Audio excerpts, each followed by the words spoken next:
Kualitas pendidikan kita itu masih tidak rata.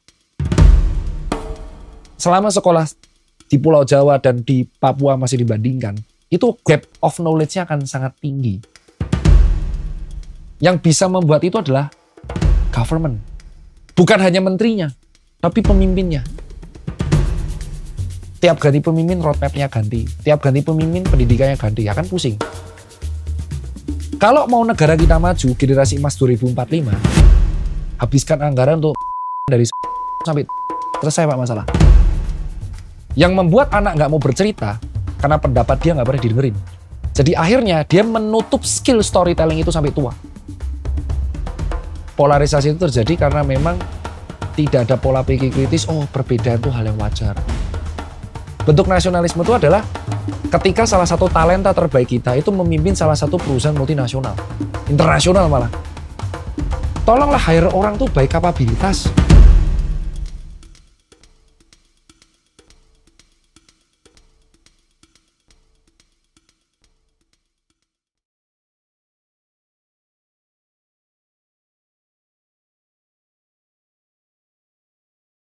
Halo teman-teman, hari ini kita kedatangan Dr. Tirta Mandira Hudi.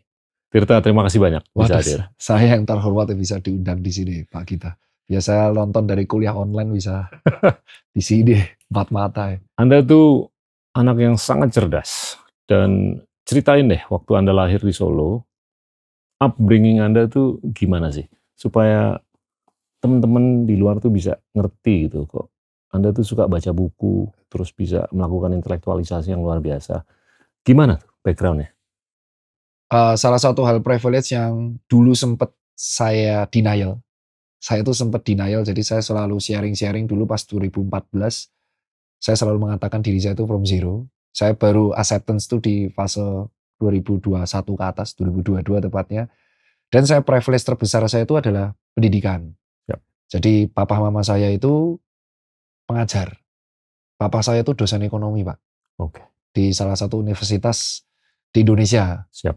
Tapi karena pivot ke income, ini beneran pivot ke income, dan saya bisa ngomong itu karena papa saya dosen. Pivot ke income, papa saya itu setelah 9 tahun berkarir dosen, beliau menjadi banker di sebuah BPR di Jawa Tengah. Bapak saya Jawa asli, keturunan Boyolali Sambi. Marga saya itu Wongso di Mejo. Kalau Jawa, bapak saya namanya Sutarjo, bisa dicek, beneran. Dan bapak saya itu sempat, privilege saya kedua, bapak saya itu sempat diundang oleh almarhum Presiden Habibie, tahun 98 sebagai ahli ekonomi yang memang diajak diskus untuk kondisi ekonomi. Jadi memang beliau sesaklek itu soal matematika dan keuangan. Itu privilege saya pertama yang nggak pernah saya ceritain. Ada fotonya. Nah, ibu saya adalah seorang sarjana pertanian, keturunan Chinese asli dari Semarang, Wat Gandul, yang dia itu di pertanian cum laude di UNS, sempat jadi asdos, dan karena adik-adiknya itu butuh uang, dia pivot menjadi banker. Anda bayangkan, dari sains ke pertanian, itu saya dulu nganggapnya biasa aja pas SD SMP. Ya. Baru sadar di SMA, jurusan IPA dan sosial kan dipisah. Jadi bayangkan ibu saya itu dari pertanian berarti fakultas pertanian bukan TP di UNS, convert menjadi banker. Dan ibu bapak saya itu seangkatan di tahun 58 kelahirannya beliau, dan ketemunya itu di Perpus. Jadi memang mereka berdua hobi baca. Di kota Surakarta. Ketemunya pas kuliah mereka berdua sampai akhirnya jadi saya. Dan mereka berdua itu tidak mau membuat anak dua, anaknya cuma satu. Karena secara hitung-hitungan papa saya pas-pasan. Iya. Masya. Jadi menengah, memang menengah tapi nggak bawah, tapi nggak atas, pure menengah. Wow. Dan bapak saya itu anak kedua, ibu saya itu mama saya anak pertama. Dan bapak saya itu Muslim, ibu saya Katolik. Saya nggak tahu, saya nggak mau tahu. Jadi ini disclaimer dulu, netizen pasti marah. Saya nggak tahu metode nikahnya gimana, itu urusan bapak saya, dan saya nggak mau tahu dan nggak mau cari tahu. Dan singkat cerita, itu privilege. Bapak saya itu punya perpustakaan segede ini, itu satu kamar buat buku doang. Jadi saya dulu pas SD itu sempat dikasih skripsinya mahasiswanya. Kan ada salinannya, baca. Dari situ saya ada kebiasaan baca. Dan bapak saya itu sudah ngajak ngobrol saya dari kelas SD, kelas 1. Saya ingat selalu obrolan papa saya itu seperti ini. Papamu tuh orang menengah, kamu saya sekolahin di SD Katolik, Kanisius Keprabon II. teman-temanmu tuh kaya raya, anak pengusaha semua, papa nggak bisa bayar guru les sampai kelas 3, yang bisa kamu lakuin, kamu harus belajar keras, karena yang membawa nama baik keluargamu adalah prestasimu. Itu omongan papa saya, dan bisa ditanyain langsung ke papa saya, karena beliau masih aktif jadi banker, jadi nggak mau pensiun. Masih aktif katanya kalau pensiun jadi pikun. Beliau ngomong itu, dan itu ke brainwash ke saya, bahwa akademik itu akan membawa, ini point of view papa saya saat itu, akademik itu akan membawa nama baik keluarga. Dan itu saya dari kelas 1 di brainwash seperti itu. Kelas 1 saya ranking masih 9. 9, 7, dan 6. Kelas 2 saya mulai ngerti, saya di brainwash lagi sama mama saya. Saya bilang bahwa saya kalah, saya minta guru les. Akhirnya dikasih guru les yang cuma 1 di bidang matematika. Kelas 2 itu saya ranking 2. Kelas 3 sampai seterusnya 3 SMA, saya ranking 1. Amin. Dan yang mengubah saya bisa ranking 1 itu adalah karena saya diajak papa saya itu ke kantor. Okay. Jadi papa mama saya itu karena memang menengah tidak bisa meng-hire ART. Jadi setelah saya pulang, saya diantar sama tukang becak namanya Pak Nuri. Saya masih ingat setiap orang yang membantu saya, namanya Pak Nuri. Shout out to beliau, antar jemput saya untuk ke kantor mama saya di Pasar Legi. Karena mama saya itu banker di sebuah kantor bank swasta di kantor kas. Kan kas di pasar gede. Di situ saya tuh belajar matematika, belajar PR, akrab sama teman-teman kerjanya mama, dan melihat mama saya itu kerja ngapain. Jadi betul, teman-teman sekalian, perusahaan yang boleh mengizinkan anaknya dibawa ke kantor, itu menghasilkan anak kayak saya. Saya shout out buat direktur-direktur seperti itu. Karena direkturnya bank mama saya itu mengizinkan, ya udah nggak apa-apa anakmu dibawa. Jadi saya tuh 3 jam di kantor, dari jam 1 siang sampai jam 4. Jam 4 baru les, baru saya pulang. Dan saya pulang tuh bawa kunci rumah. Jadi saya terbiasa sendiri tuh dari kelas 2, 3, 4, 5. Dan pure sendiri. Saya dibebani sama target. Saya nggak punya Tamagotchi. Jadi saya ditarget, kalau mau PS1 kamu harus ranking segini. Dan saya menjelaskan bahwa papa saya itu tidak pernah bohong di target. Dan saya sudah jelaskan target ini bukan buat saya, ini buat kamu. Kamu tahu kalau kamu nggak pinter, kamu nggak akan bisa ke kampus, dan satu-satunya untuk meningkatkan harkat martabat keluarga adalah lewat akademis. Dan itu saya pegang. Jadi ya kelas 5 saya mewakili SD di siswa teladan. Jadi ada lomba, kalau di SD dulu itu ada lomba olimpiade sama siswa teladan. Karena saya ranking 1 terus sampai kelas 4, kelas 5. Kelas 5 sistem semester kan baru kelas 5. Saya kelahiran 91, dulu catur bulan. Saya diwakilkan di perlombaan siswa teladan. Guru saya cuma 2 itu, namanya Bu Ati sama Pak Suryo. Pak Suryo itu guru SD saya ngajari matematika. Saya kembali lagi, saya selalu ingat guru saya. Situ saya 3 besar sih Kotamadya. Juara 1-nya SD 15, juara 2-nya SD 16. Itu memang terkenal di Surakarta. Juara 3-nya saya, SD Kanisius. Dan saat itu saya masih memegang teguh, kalau saya pinter saya akan dapat beasiswa. Dan saat itu Dunkin Donat Pak Gita. Kalau saya rank 3 besar itu dikasih donat Pak gratis. Beneran, saya suka banget program itu. Gulanya naik. Ya, saya nggak tahu saat itu kan namanya bocah SD kan. Nah, gara-gara saya rank kelas 1 sampai kelas 6 tuh 3 besar terus, saya dapat beasiswa 1 tahun di SMP Pangudilur Bintang Laut. Wow. Di Pangudilur Bintang Laut itu memang di Slamet Riyadi. Kembali lagi, seisi itu kelas 10, kelas 9 itu kelas 7 ya, kelas 7 saya ranking 1 lagi di PL. Saya juga dulu di PL. Oh ya? SMP di Jakarta, di Haji Nawi ya. Wah iya, gak asik berarti ya. SMP kelas 2 saya ranking 1 lagi. Jadi betul dari fase pertama, saya agak panjang gak apa-apa ya. Siap. Takutnya netizen salah paham. Siap. Jadi fase pertama saya, papa mama saya tuh membebani saya dengan target dari saya usia 7 tahun. Wow. Dan itu ngebuat ada efek negatif ya, saya cerita nanti. Di SMP saya masih biasa dengan target tersebut. Seperti biasa di kelas 2, kelas 8 saya mewakili olimpiade 3 sekaligus. Olimpiade matematika, dan sains, IPA, sama Inggris. Gara-gara ikut olimpiade ini saya dapat seleksi beasiswa ke Saint Joseph College. Lolos tapi saya nggak ambil karena nggak sama biaya hidupnya. Saya dapat beasiswanya di Regina Pacis. 1 tahun lagi di Ursulin Solo. Nah di Ursulin, disitulah saya ranking 1 terus. Dan akhirnya saya masuk kelas unggulan IPA 1.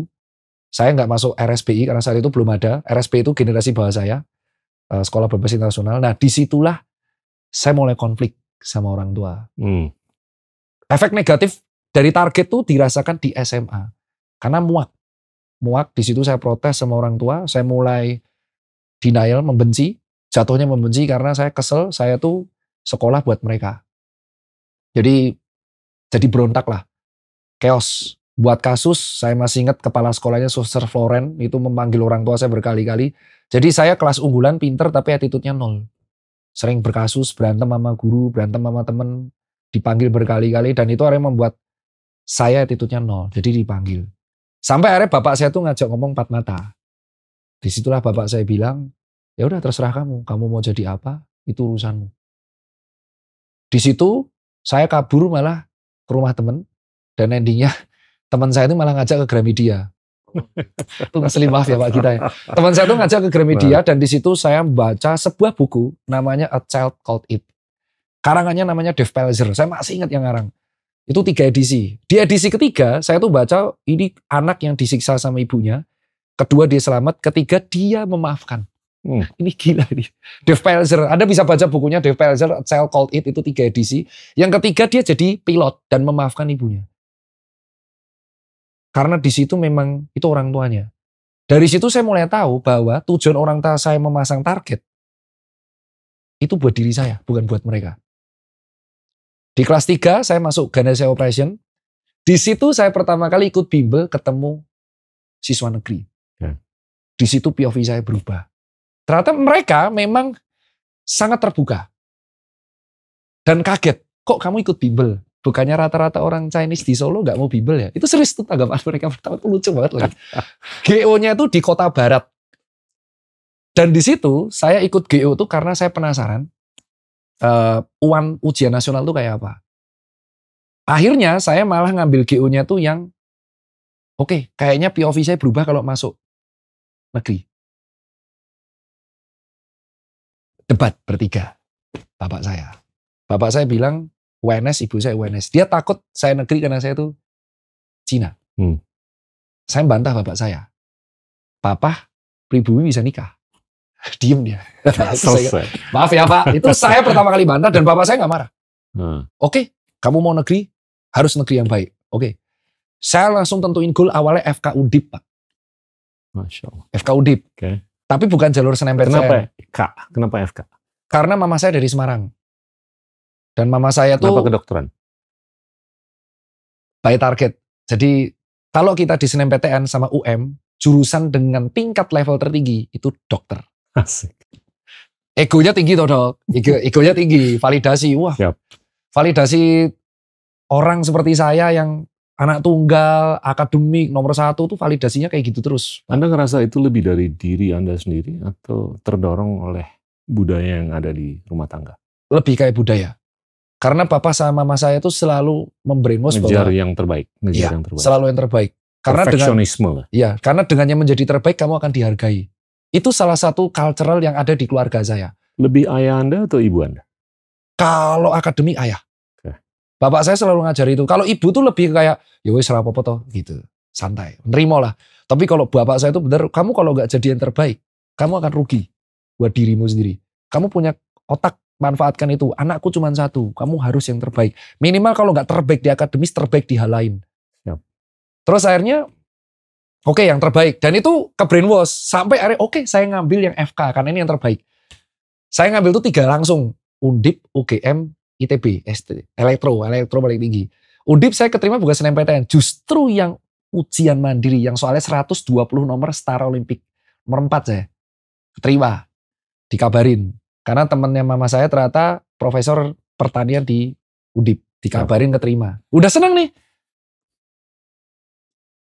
Dikabarin ursulin, gak ada koneksi ke UGM. Jadi saya itu bawa berkas diri ke UGM. Jadi kalau teman-teman tahu di SMA negeri itu kan ada yang namanya jalur B2B ya. Kalau jadi semua mahasiswa dikumpulin yang mau daftar PTN terus kita daftar berkasnya jadi di kolektif namanya.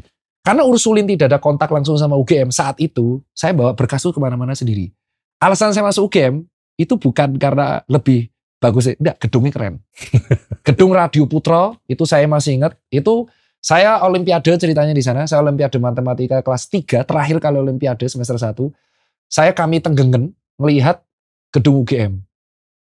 Alasan saya masuk ke FK Undip karena Semarang mama saya. Tapi alasan saya mendaftar UGM karena saya olimpiade di situ. Seleksinya di situ dan kalah. Saya kalah sama anak Patmanaba, SMA 3 Jogja. Telak.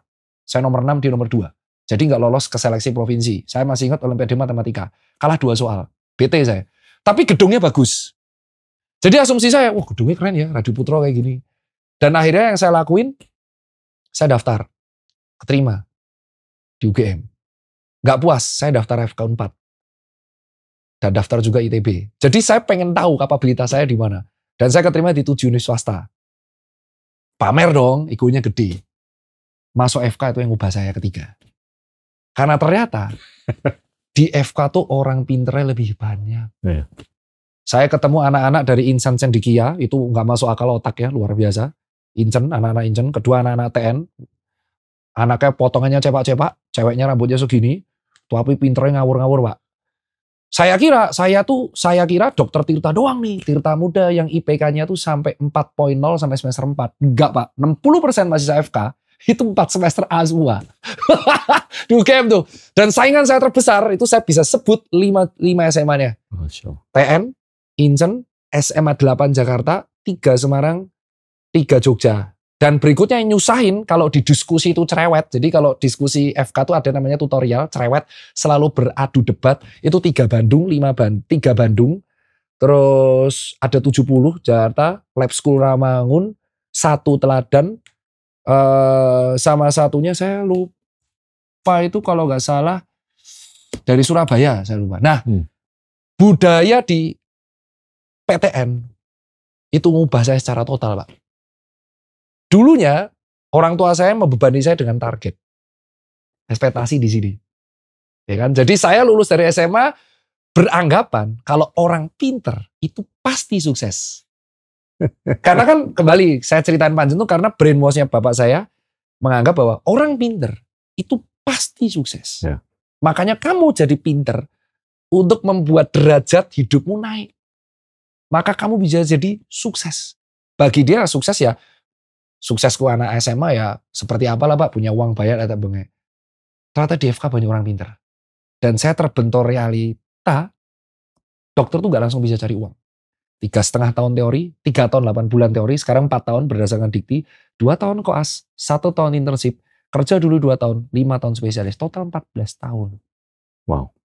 Di semester 3, itu saya kebentur ekspektasi. Jadi mental health saya jujur, itu sebelum Genjen ngomong, saya udah remuk di sini. Aduh, gawat ini. Mana uang? Dan di situ saya mulai realistis. Ngobrol bertiga kayak gini. Dan cultural ketiga saya dari keluarga adalah 1 targeted, kedua, tadi 1 akademik ya Pak Gita, kedua targeted, selalu ditarget, ketiga tuh open. Kita discuss bertiga tiap bulan. Ya. Saya ngomong belak-belakan. Papa udah 50. Mama 50. 5 tahun lagi pensiun. Uang pensiunnya bisa habis buat spesialis, karena spesialis 15 juta per semester. 5 tahun gak digaji. Anakmu cuma 1. Ya kalau berhasil. Kalau aku nggak nyari uang sendiri, kita bisa chaos nih keuangan keluarga. Wow. Aku realistis Pak di situ. Realistisnya belajar justru dari FK. Dan akhirnya saya membuat keputusan terbesar. Semester 2 saya mulai bermain kaskus, jualan di situ. Jualan power balance, Jamonol, BlackBerry, sukses terus. Jadi maaf ya BlackBerry ilegal, saya tuh jual dulu. Jadi barang datang dari reseller, terus saya kasih wrap plastik, uangnya itu buat ditabung untuk bayar semester, karena semester UGM itu karena murah, 2.200.000 rupiah per semester, saya masih ingat. Pas itu kalau nggak salah belum bentuk badan hukum ya, jadi masih subsidi, jadi 2.200.000 rupiah, dan itu saya bayar sendiri, kos saya bayar sendiri. Jadi papa mama cuma ngasih uang saku, sampai akhirnya sampai semester 5 saya bayar sendiri semua. Anak muda, IP-nya 4, dapat duit sendiri. Wegonya segede ini Pak. Kepentok, daftar asdos 4 kali ketolak. Saya daftar asdos biokim ketolak, patologi anatomi ketolak, anatomi ketolak, siskis lab ketolak. Hancur, egonya hancur lagi. Jadi ternyata yang menghancurkan ego saya itu adalah kalau ketemu orang pinter. Kalau ketemu orang nggak pinter, saya tuh egonya tinggi banget. Selalu kayak gitu. Dan akhirnya karena realita tersebut, saya sadar, saya anak tunggal, saya harus cari uang sebanyak mungkin. Ternyata cari uang, keasikan uang, saya terjun di retail. Jual sepatu, ngurus people. Ketemu dosen saya, kembali lagi. Yang ngubah saya berikutnya adalah guru. Saya ketemu dosen saya sampai ingat ada 3. Almarhum Prof. Iwan, beliau yang berjasa di COVID. Beliau juga yang berjasa memasukkan obat, kalau nggak salah Novomix ke dalam BPJS, kalau nggak salah. Almarhum Prof. Iwan, jago banget. Yang kedua itu adalah Dr. Denny, itu dia guru besar fisiologi di UGM. Yang ketiga adalah saat itu adalah Dr. Gofir, spesialis saraf. 3-tiganya komennya sama. Kamu ada pengalaman dagang, kamu retail, kamu ketemu people banyak. Dokter semua ngurus pasien. Menarik. Terus yang ngurus dokter siapa? Ego saya di situ bingung, Pak. Karena bagi dokter yang terkeren itu megang pisau. Saya tuh suka IGD. Saya suka banget kedaruratan, saya suka banget bedah umum, bedah diges, ortopedik. Sesuatu yang berhubungan tentang pisau, saya suka. Karena itu menantang adrenalin rush. Dan bagi dokter megang pisau tuh seksi banget, Pak. Kayak ibaratnya keren aja gitu loh, Pak. Kayak arteri, serat, jahit, lalan. Kayak 3 dokter nyuruh saya untuk manajerial. Batinnya kena. Lulus, IPK 38, internship, praktek di IGD puas. Setelah selesai internship di tahun 2016, dapat masukan dari orang. Saya membuat keputusan terbesar, mengubur mimpi, Pak. Mimpi saya jadi dokter ortopedik dan bedah itu saya kubur dalam-dalam di 2016.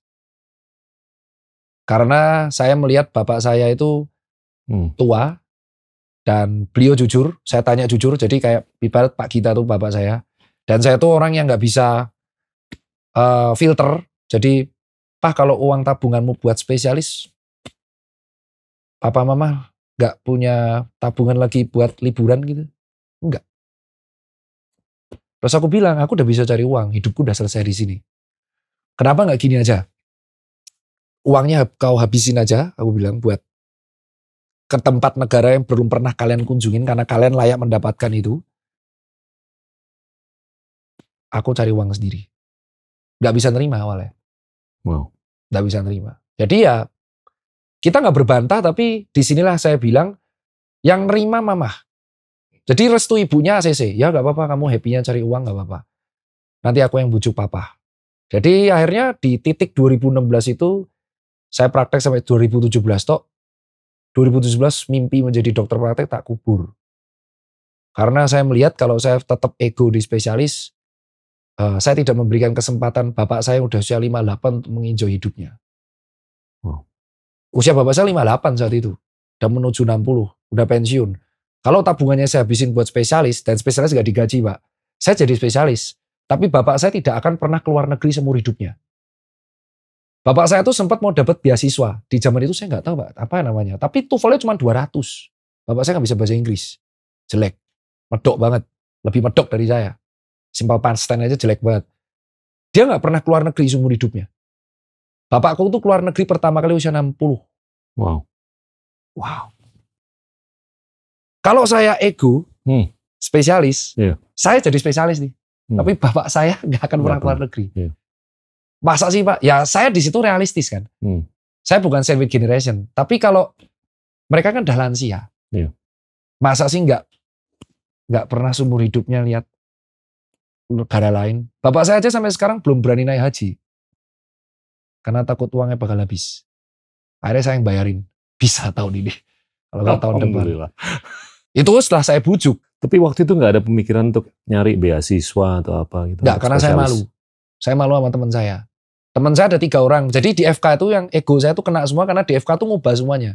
PTN tuh ngubah saya. Saya ketemu orang namanya Dr. Sunardi, Pak. Itu bisa dipanggil ke sini. Dr. Sunardi itu bapaknya juru kunci, Pak, gali kubur, Pak. S3 ya, di Kobe. Wow. Dia itu orang nggak mampu, purely dapat beasiswa terus. Dan supaya bisa dapat hidup, dia tuh ngerangkumin kuliah, Pak. Terus dijual lewat majalah rangkuman, summary, itu dijual ke mahasiswa lain agar mereka nggak perlu ngeprint slide, terus baca rangkuman yang dia buat. Dia itu telat lulus karena ikut research, biar penelitiannya bisa dibayar terus. Wow. Karena saya ketemu banyak orang yang orang tuanya lebih tidak mampu dari orang tua saya.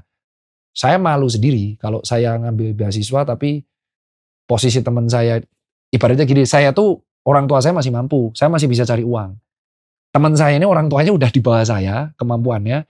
Kalau saya memaksakan ego saya lagi saat itu, saya kayak mengambil kesempatan orang. Itu dilematis bagi saya. Jadi saya memutuskan kayaknya saya masih bisa hidup sendiri deh, cari uang sendiri.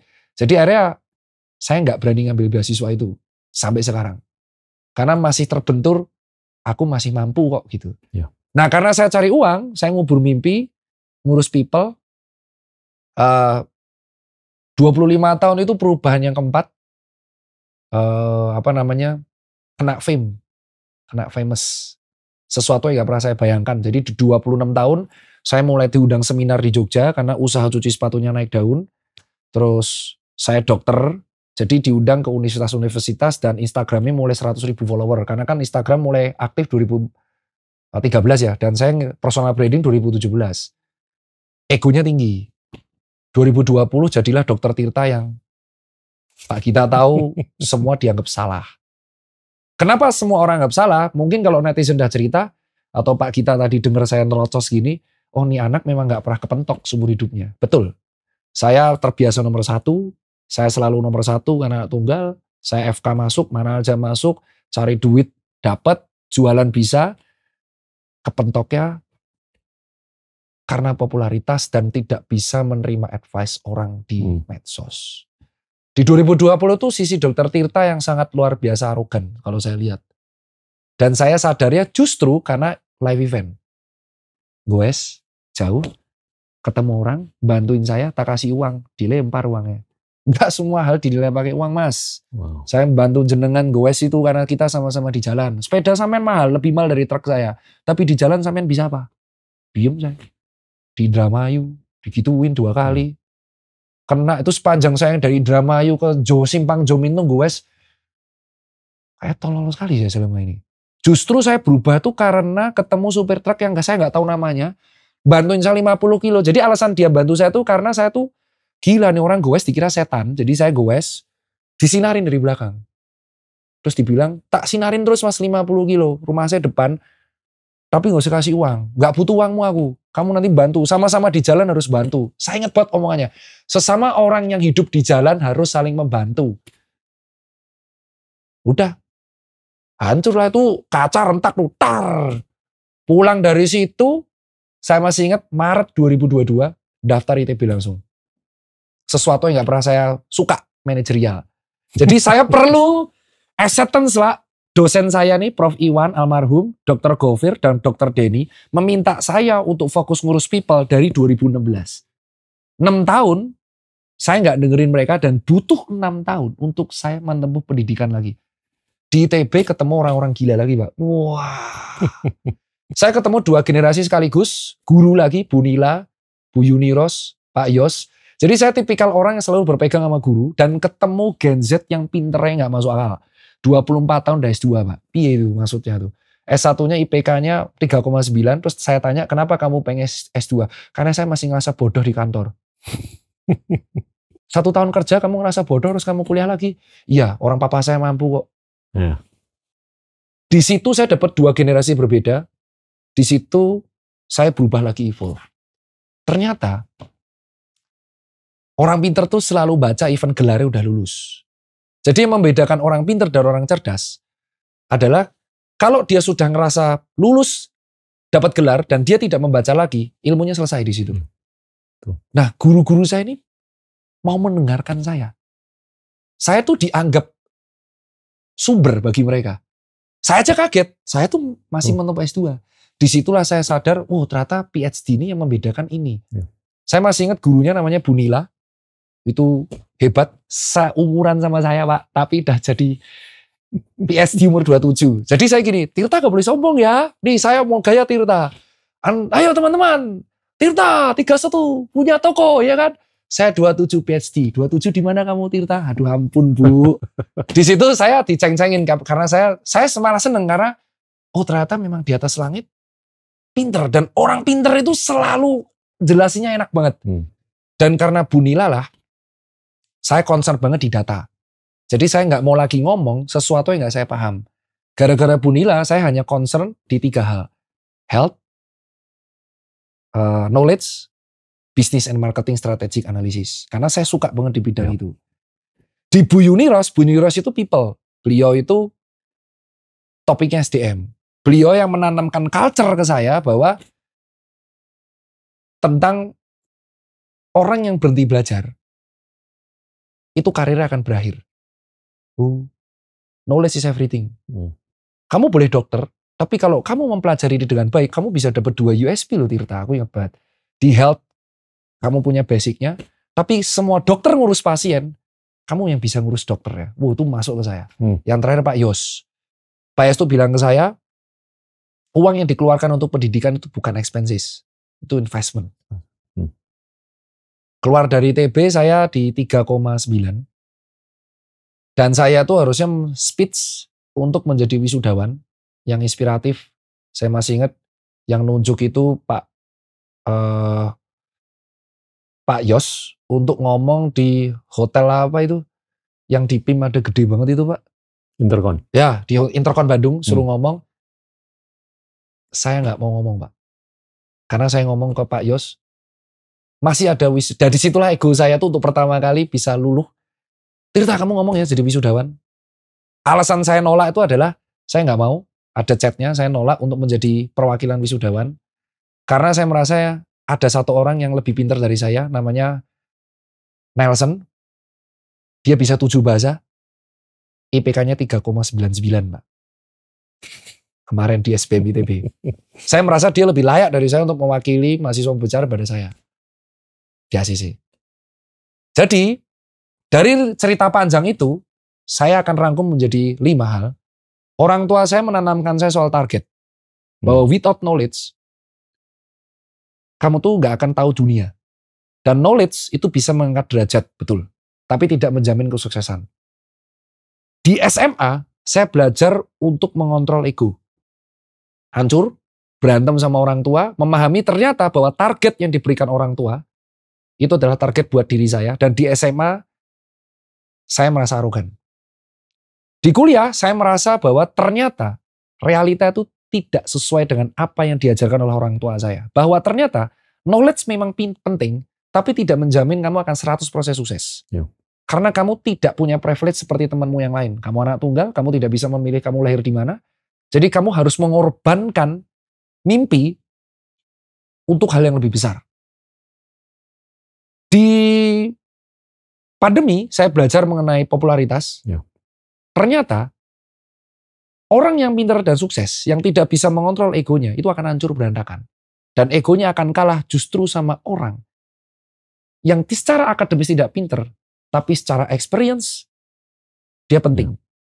Jadi nomor 4 ini saya belajar, kita bisa belajar bukan dari hanya orang yang pintar, bukan dari hanya orang yang kaya. Kita juga bisa belajar dari orang yang finansialnya mungkin secara finance di bawah kita, tapi secara wise dan wisdom dia di atas kita. Itu nomor 4 saya belajar banget dari supir truk yang ngasih saya ceramah. Di ITB, saya belajar bahwa lifelong learning itu adalah inti segalanya. Kembali lagi nomor 1. Jadi 5 fase inilah yang membentuk saya sekarang. Dan mungkin di usia 40 saya belajar yang lain. Dari hal inilah yang menganggap saya sekarang tanpa ada orang tua saya, nggak akan ada saya yang sekarang. Karena orang tua saya membebani dengan target. Tanpa ada diri saya yang nakal di SMA, nggak akan diri saya sekarang. Karena saya tahu ego saya gede banget di SMA. Rebel, berontak, semua dilawan. Tanpa ada dosen-dosen saya yang di FKUGM, saya nggak akan belajar menghadapi realita. Tanpa ada live event yang terjadi di Goes, ego saya nggak akan runtuh untuk kedua kalinya. Jadi ego saya itu runtuh 2 kali, pas SMA sama yang kemarin. Tanpa ada guru saya di ITB, saya nggak akan paham mengenai buku. Dan mungkin akan ada live event yang lain. Cultural inilah yang mungkin menurut saya ada di keluarga saya. Terbuka dengan ilmu. Dan ilmu itu bisa jadi dari buku, dosen, other experience, self-experience, artikel, paper. Orang yang nggak belajar itu rugi.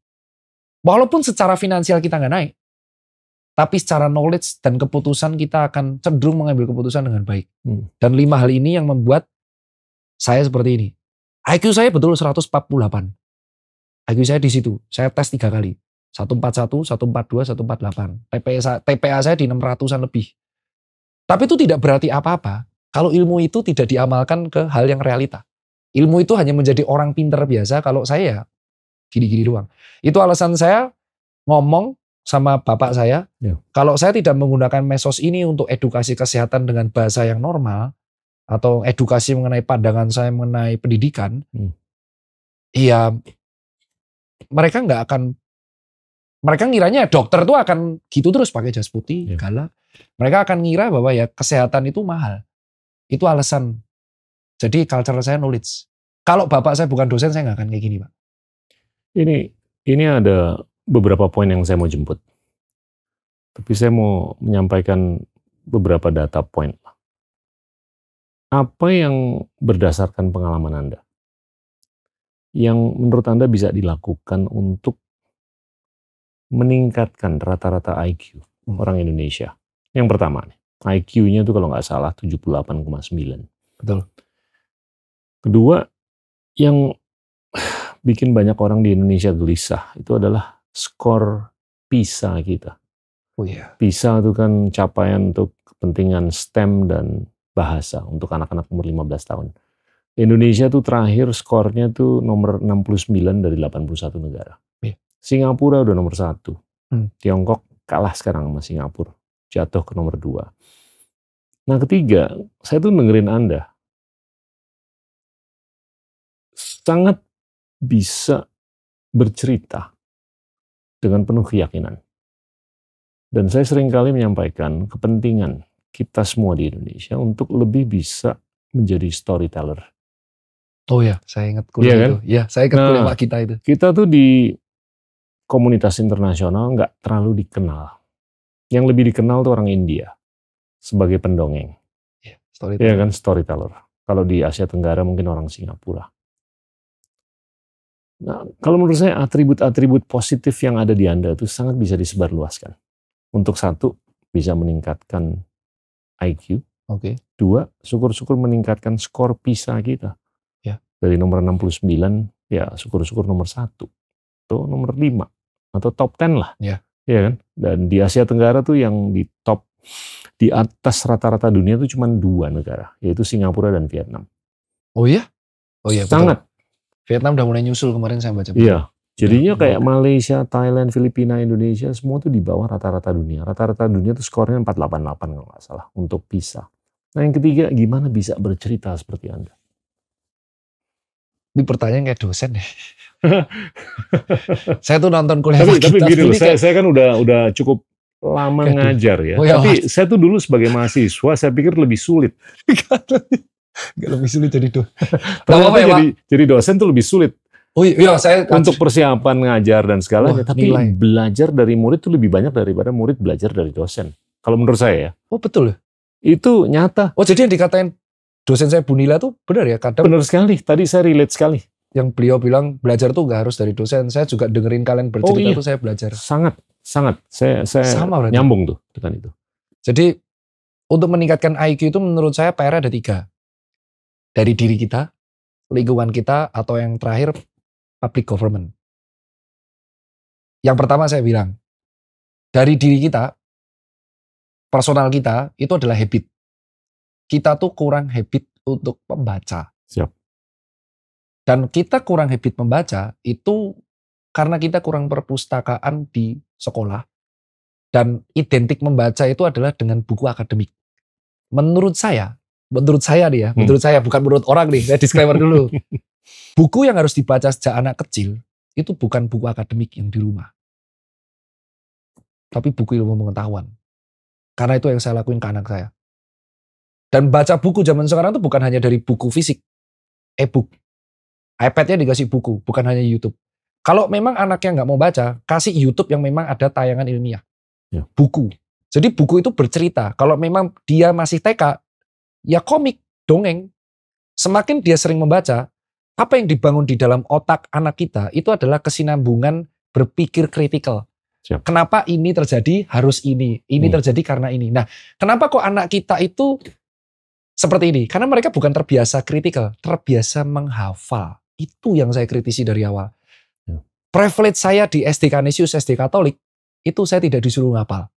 Saya disuruh memahami. Sioto tu Canisius, Pangodiluhur, dan Ursulin. Bukan saya memandang bahwa yang lain enggak. Di Muslim ada Muhammadiyah sama Insan Siddiqiyah. Insan Siddiqiyah itu orang yang masuk akal semua. Orang-orangnya orang-orang jenius semua. Ya. Jadi yang saya lihat dari SMA yang proper, baik SMA Islam, Katolik, Kristen, atau apapun itu, mereka itu membuat murid untuk memahami. Ya. Bukan untuk menghafal. Itu yang pertama. Siap. Lingkungan. Nah, lingkungan ini yang saya lihat, privilege saya tuh Bapak Ibu, saya pengajar. Ya. Luar biasa. Itu yang menurut saya tidak bisa memaksa lingkungan keluarga lain pengajar. Jadi untuk nomor 2 ini bisa dilakukan, bisa enggak. Tapi lingkungan 2, saya akan memberikan saran kepada orang tua yang anaknya gen alpha. Berarti orang tua generasi saya atau generasinya anaknya Bapak mungkin. Ya. Yang lahirnya tahun 2010 ke atas. 2014 ke atas. Berarti sekarang masih umur 10 tahun. Ajaklah ngobrol. Kenapa? Karena anak Anda itu bukan mentang-mentang dia anak-anak, mereka tuh nggak bisa paham. Bedanya anak kecil dan dewasa secara kedokteran adalah anak kecil tuh nggak bisa balas omongan, tapi mereka memahami apa yang kita omongin. Jadi kalau Anda ngomong ke bayi, makan, ngomong, mereka tuh paham Anda ngomong apa. Dan anak itu copycat dari orang terdekat. Jadi kalau anaknya hobi ngomong kotor, itu jelas. Iya. Kalau orang tuanya nggak ada, berarti circle-nya dia. Iya. Anak tuh copycat. Jadi ajaklah ngobrol. Dan karena anak keinginan tahunnya gede, kasih tahu Anda tuh cari uang dari mana. Nah ini kan tentatif. Iya.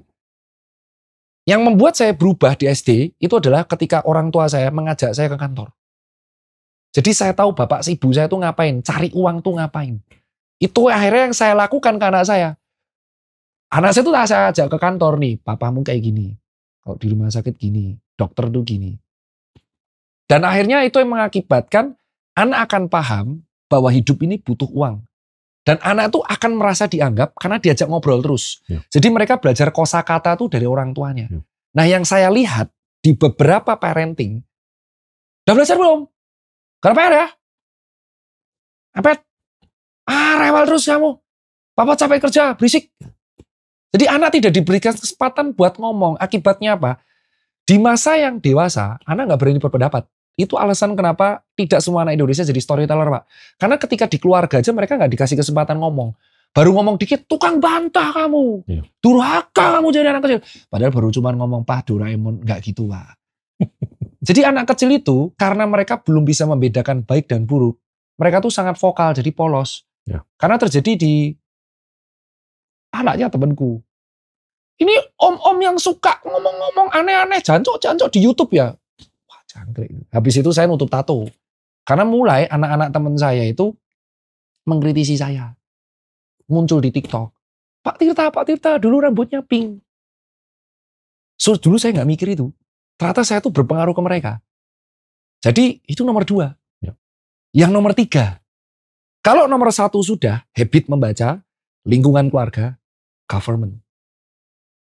Government ini paling penting adalah sistem pendidikan kita itu harus diubah, bukan soal ranking atau apapun ya. Ya. Tapi menyamaratakan kualitas pendidikan itu dulu. Terserah mau caranya gimana tuh saya yakin yang tahu pasti ahli-ahli S3, PhD, pembuat kebijakan. Tapi sebagai saya orang yang mengajar kuliah umum, part-time, kualitas pendidikan kita itu masih tidak rata. Selama sekolah negeri dan sekolah swasta masih dibandingkan, selama sekolah di Pulau Jawa dan di Papua masih dibandingkan, itu gap of knowledge-nya akan sangat tinggi. Kalau mau negara kita maju, generasi emas 2045, habiskan anggaran untuk menyamaratakan kualitas pendidikan dari Sabang sampai Merauke. Selesai Pak masalah. But, ini prosesnya panjang Pak. Iya. Pendidikan itu 12 tahun. Iya. Jadi artinya kalau misalkan Presiden A, misal si A gitu, saya nggak mau foto ini ya, si A. Misalkan si A ini jadi presiden, programnya ingin SDM, hasilnya itu baru kelihatan di tahun 12. Ya. Setelah mereka lulus SMA. Nah, nggak ngerasain loh Pak. Yang akan merasakan hasilnya adalah presiden yang di tahun ke-12. Kalau dia menang 2 periode berarti 10 tahun, ya dia membangun. Jadi kalau kita membangun SDM, itu hasilnya jelas. Jepang, Korea, Finlandia, Eropa, itu SDM. Tapi hasilnya itu tidak bisa dirasakan di 10 tahun. Ya. Tahun 12. Nah komitmennya berani nggak di situ? Di situ saya diskusi dengan salah satu teman-teman politik. Berat. Karena nggak bisa dijadiin bahan campaign. Why? Kembali lagi, marketnya itu menilai kalau pemimpin sukses itu dinilai dari hasil fisik. Hasil fisik itu sulit. Ya. Nah pendidikan kan intangible. Betul. Fisik itu kan tangible. Bisa dipegang, bisa dilihat, bisa dirasa. Pendidikan itu intangible. Aset intangible. Jadi hasilnya baru kerasa setelah 12 tahun. Nah, kalau yang nomor 2 ini jadi, nomor 3-nya enggak. Yang ada ngejomplang.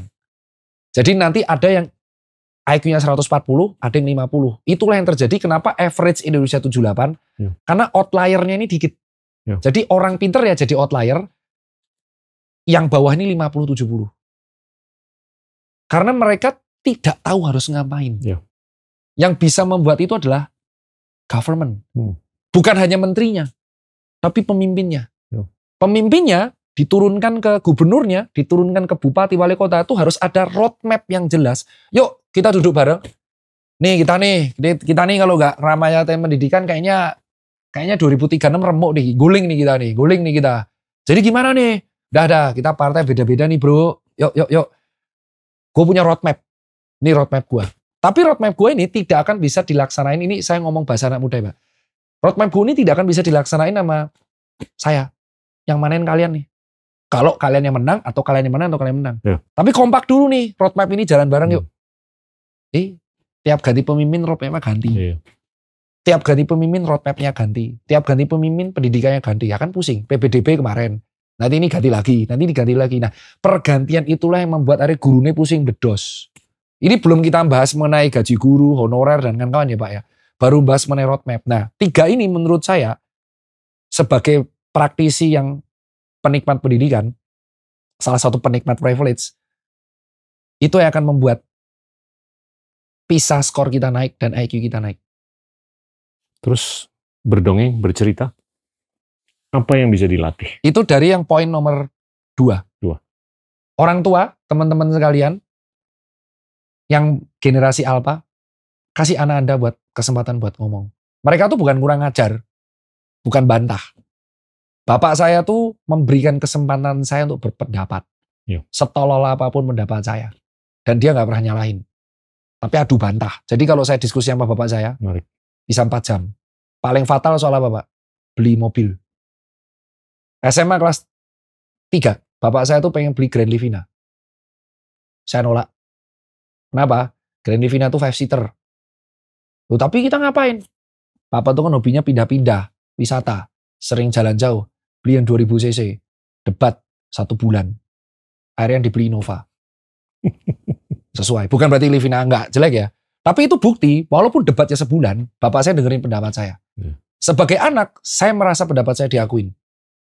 Yang membuat anak nggak mau bercerita karena pendapat dia nggak pernah didengerin. Jadi akhirnya dia menutup skill storytelling itu sampai tua. Jadi ketika di depan umum ciri khasnya gini Pak, ciri khas anak kecil yang nggak pernah dikasih kesempatan ngomong. Ayo ngomong di depan umum, pasti gini. Nah, itu artinya di keluarganya dia nggak pernah dikasih chance buat untuk ngomong dikit. Hal ini seringnya anak orang tua nih ngomong, ala anak kecil tahu apa. Itu kalau saya orang tua itu ngeselin tuh Pak. Orang ala anak kecil tahu apa kau. Yang kedua, masih kecil, ngapain sih ikut-ikutan omongan orang tua. Nomor 3, bantah kamu, dengerin aja. Padahal belum tentu orang tuanya lebih pintar loh. Kalau anaknya prodigi gimana? Itu membunuh. Iya. Jadi kalau kalian sebagai orang tua itu tidak memberikan kesempatan anak buat ngomong, itu dia sampai tua nggak akan jadi storyteller. Kecuali dia ketemu privilege lingkungan yang mendukung.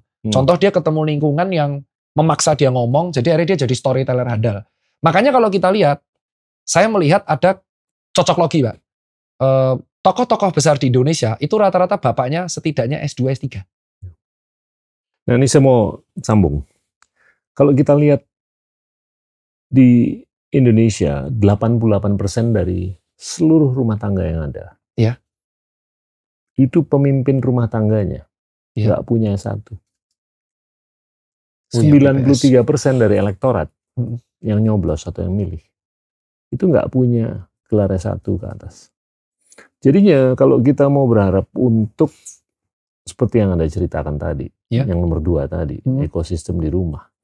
Kalau orang tuanya 88% dari seluruh rumah tangga itu nggak punya pendidikan S1, itu nggak punya konsep mengenai pendidikan yang mulia itu kayak gimana, sulit juga untuk kita berharap bahwasanya pembuahan budaya membaca, pembuahan budaya untuk bercerita, itu bisa terjadi. Jadinya saya berpikir dalam batas intuisi, mungkin satu-satunya cara untuk mendisrupsi pendidikan itu adalah di sekolah. Dan di sekolah itu ya harus dipastikan bahwa yang ngajar itu berkualitas. Setuju. Iya kan? Dan seringkali kita fokusnya ke kurikulum. Seringkali kita fokusnya ke teknologi. Tapi kita kurang, mohon maaf, fokus ke kualitas pengajar. Setuju. Dan saya punya keyakinan kalau pengajar itu jago bercerita, dia lebih bisa, walaupun dia nggak ngerti fisika, dia lebih bisa mengkonversi muridnya untuk menjadi fisikawan. Setuju. Daripada yang ngajar itu ngerti fisika tapi dia nggak bisa bercerita. Wah ya betul banget. Iya kan? Ya. Ada orang pinter yang nggak bisa ngajar, tapi ada orang biasa bisa ngajar, jadinya anaknya pinter. Saya juga bisa nyebut beberapa nama guru-guru saya di kelas 3, kelas 2 SMP, kelas 2 SMA. Itu bagaimana mereka sebetulnya nggak terlalu menguasai dimensinya. Tapi sangat bisa bercerita. Dan membuahkan imajinasi atau proses imajinasi. Bukan proses formulasi. Saya sepakat dengan Anda. Menghafal itu nggak penting. Yang penting berimajinasi. Setuju. Nah itu saya ngelihat ke depan, kalau kita mau jadi negara yang keren, bangsa yang keren, ya mau nggak mau di sekolah ini kita benar-benar harus garis bawahi kepentingan untuk membuahkan pengajar yang sangat berkualitas. Mengingat di rumahnya, ya mungkin itu nggak seperti rumah tangga Anda. Ya betul. Privilege. Yang mana orang tuanya punya pemikiran untuk ngajak ke kantor supaya Anda ngerti mengenai bisnis dan segalanya, atau mungkin dipaksa untuk berargumentasi, berdebat dan segalanya. Pada umumnya nggak ada yang begitu. Iya, makanya saya setuju banget dengan Pak Gita itu privilege keluarga saya. Iya. Saya setuju, sepakat. Sekolah itu adalah kunci kita. Ada yang kemarin di TikTok bilang sekolah itu adalah pengangguran dengan gaya kuliah. Sebenarnya sekolah itu tidak menjadikan kita pintar. Sekolah itu menjadikan kita punya pola pikir. Dan memang setuju banget, sekolah yang proper itu ditentukan dari kualitas pengajar. Dan kualitas pengajar tapi ditentukan dari gaji. Iya. Dan ini kayak lingkaran setan dulu. Kalau kita mau dapat kualitas pengajar yang proper, maka kita harus meningkatkan gaji. Supaya pengajar ini tahu, oh ternyata kalau jadi guru gajinya gede. Dan itu pembeda kita dengan negara maju toh. Karena guru dan dosen gajinya gede-gede. Nah ini jadi menurut saya cycle yang menurut saya agak kayak ayam dan telur, Pak. Betul. Kita harus naikin gaji guru dulu, atau kita nyari pengajar yang berkualitas dulu. Berbarengan bisa, Dok. Yang mendidik pengajar yang berkualitas kan butuh waktu. Bisa. Nah ini ayam dan telur menurut saya. Saya ngeliat gaji harus dinaikin dulu. Oke. Saya nggak tahu ya Pak kalau itu. Kesalahan dalam pengrekrutan walaupun gaji sudah dinaikin, itu akan terjadi. Tapi sulit untuk menarik atau mengkurasi guru yang berkualitas kalau gajinya tidak dinaikin. Oke, berarti ya kan? Gaji dulu. Iya. Dan saya ngeliat negara-negara yang keren dalam pendidikan itu adalah Singapura dan Korea Selatan dan Tiongkok. Tapi kalau di Korea Selatan itu mereka bulet mengkompensasi guru selayak kalau dia bekerja di Amazon, di McKinsey dan segalanya. Dan kedua, status sosial. Jadi kalau seorang anak baru lulus, dia ngelapor ke ibunya atau bapaknya di kampung, Mah, Pak, saya dapat 4 tawaran di sini, di sini, di sini, di sini, tapi saya milih jadi guru di Seoul National University. Presumption-nya adalah kompensasinya dia berkenan. Tapi yang kedua, orang tuanya bakal begini, luar biasa nak. Oh, itu kalau di Korsel sangat sudah dimuliakan. Itu di South Korea? Di Korea Selatan. Di sini Dan kebalik. itu termanifestasi dalam produk pendidikan. Ya, saya sering bercerita bahwa di SMA di Seoul itu ada yang lulus dari sekolah itu, skor SAT-nya, Scholastic Aptitude Test-nya, perfect. 750. Sorry, 1600. Berarti mendekati jenius dong. Udah. Jadi kalau lulus dari situ dia mau ke UGM, mau ke Caltech, mau ke Princeton, ke Oxford itu ya berdasarkan nilai akademis pasti diterima. Sulit ya Pak. Dan itu Korea. Karena mereka merekrut orang-orang dari top 5 percentile dari seluruh pendidikan tinggi untuk ngajar dimanapun. SD, TK, SD, SMP, SMA, sampai universitas. Di Singapura mereka merekrut 20 persental yang di atas untuk ngajar. Saya nggak ngelihat kita bisa keren banget kalau kita nggak ngambil sikap seperti itu. Ini POV saya baru Pak. Iya. POV saya baru itu. SAT sempurna tuh sulit ya Pak? Ya ada itu di high school di Seoul. Yang lulus dari situ, setiap orang skornya perfect. Berarti kalau nggak bisa dipikirin lagi. Itu kalau misalkan Dan kalau kita ke sekolah-sekolah keren di Amerika, di Inggris gitu tuh orang-orang Korea tuh, padahal populasi cuma 50 juta, kita 280 juta. Dan ini ya sudah termanifestasi dalam proyeksi kepiawaian mereka lewat LG, Samsung, Hyundai, Kia, dan segalanya. Karena ini POV baru karena di salah satu materi di ITB itu kan ada inovasi, Pak. Pembedanya orang cerdas yang beneran cerdas tuh mereka suka invention. Tuh. Kita tuh kekurangan inventor. Kita kekurangan penemu. Jadi dan penemu itu bisa jadi penemu kalau mereka ketemu guru yang sangat jago. Bukan berarti aku mendiskreditkan kualitas ya. Karena kan kembali setuju banget Pak Gita, memang income-nya harus naik dulu. Sehingga mereka sebagai guru dan pengajar memiliki budget lebih untuk meningkatkan lifelong learning-nya. Betul. Ya kalau kita tawarin gaji segini, semut-semutnya ini bakal datang kan? Iya, ada gula, ada semut. Setuju. Ya, ada yang semut dodol, ada yang semut nggak dodol kan? Iya, pasti. Ya, nanti kita kurasi. Seleksi Tapi kalau kita nggak naikin, ya nggak bakal. Semut-semutnya bakal ke McKinsey, Citibank, Amazon. Wah. Iya kan? Iya. Dan itu kalau menurut saya, disrupsi satu-satunya yang bisa dilakukan adalah lewat sekolah. Kebayang nggak kalau di sekolah, pengajarnya, caranya seperti orang tua Anda? Jadilah jutaan tirta. Iya, setuju. Ambisius semua, betul. Udah gitu ke pesantren, ke sinagog, ke masjid, ke gereja, ke kafe-kafe. Diskusinya, dialektikanya bermutu seperti Anda lagi berdebat dengan ayah mau beli mobil. Iya. Itu jadinya dikedepankan perfeksionisme, superlatif. Gimana yang terbaik? Jadi dibicarakan tuh ide, bukan event, bukan orang, tapi ide. Ide brainstorming ya. Itu kalau itu dilakukan di institusi sosial, di sekolah, di kantor, di rumah tangga, di kafe, lagi dugem atau apa, jadi itu barang. Nation building. Ya jadi nation building. Tadi itu sesuai Pak. Karena S3 saya ambil topik tentang people knowledge. Siap. Knowledge people management. Satu-satunya cara untuk meningkatkan kapabilitas generasi Indonesia Emas 2045 itu adalah dengan meningkatkan kapabilitas SDM as a human capital. Dengan human capital kita naik, indeks pembangunan manusianya naik, maka PDB-nya juga akan naik.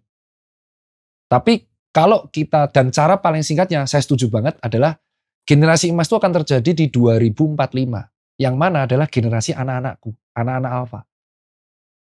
Kalau misal generasi kita ini, pendidikan sekolahnya memang sulit untuk mendapatkan kenaikan gaji guru dan guru yang berkualitas, ya di 2045 hanya akan dinikmati segelintir orang lagi. Yeah. Dan ibaratnya kalau kita sebagai marketing, basket size-nya gede, tapi yang konversi akan dikit. Jadi betul 2045 akan tercapai, tapi mungkin di 0.05. Jadi segelintir SDM doang yang akan menembus kapabilitas itu, yang memiliki privilege mungkin orang tuanya kayak orang tua saya, papa mama saya, atau kayak Pak Gita, dan kawan-kawan. Jadi memang saya setuju itu selaras. Tapi tergantung Pak, gaji guru ini kan tergantung yang nomor 3 nih. Yeah. Public policy. Atau kalau kita bilang, lucu ya government dan pemerintah, ya government itu kebijakan pemerintah atau perundang-undangan lah, atau aturan yang tentang seleksi guru, gaji guru, sehingga akhirnya masyarakat itu mendapatkan pengajar yang sama dari Sabang sampai Merauke. Dan akhirnya ya akan naik, levelnya berpikir naik. Jadi ya hal sesimpel mereka tuh, kenapa kok mitos dan fakta sama mitos kesehatan sama hoax dipercaya? Karena mereka nggak bisa berpikir kritisnya. Oh iya. Jadi kayak nggak ada. Itu karakteristik dari post atau pasca modernisme.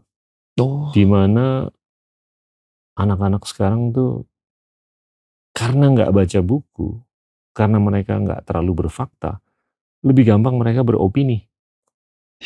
Iya kan? Dan kalau mereka beropini, ya tentunya niscaya mereka nggak bisa membedakan antara opini dan fakta.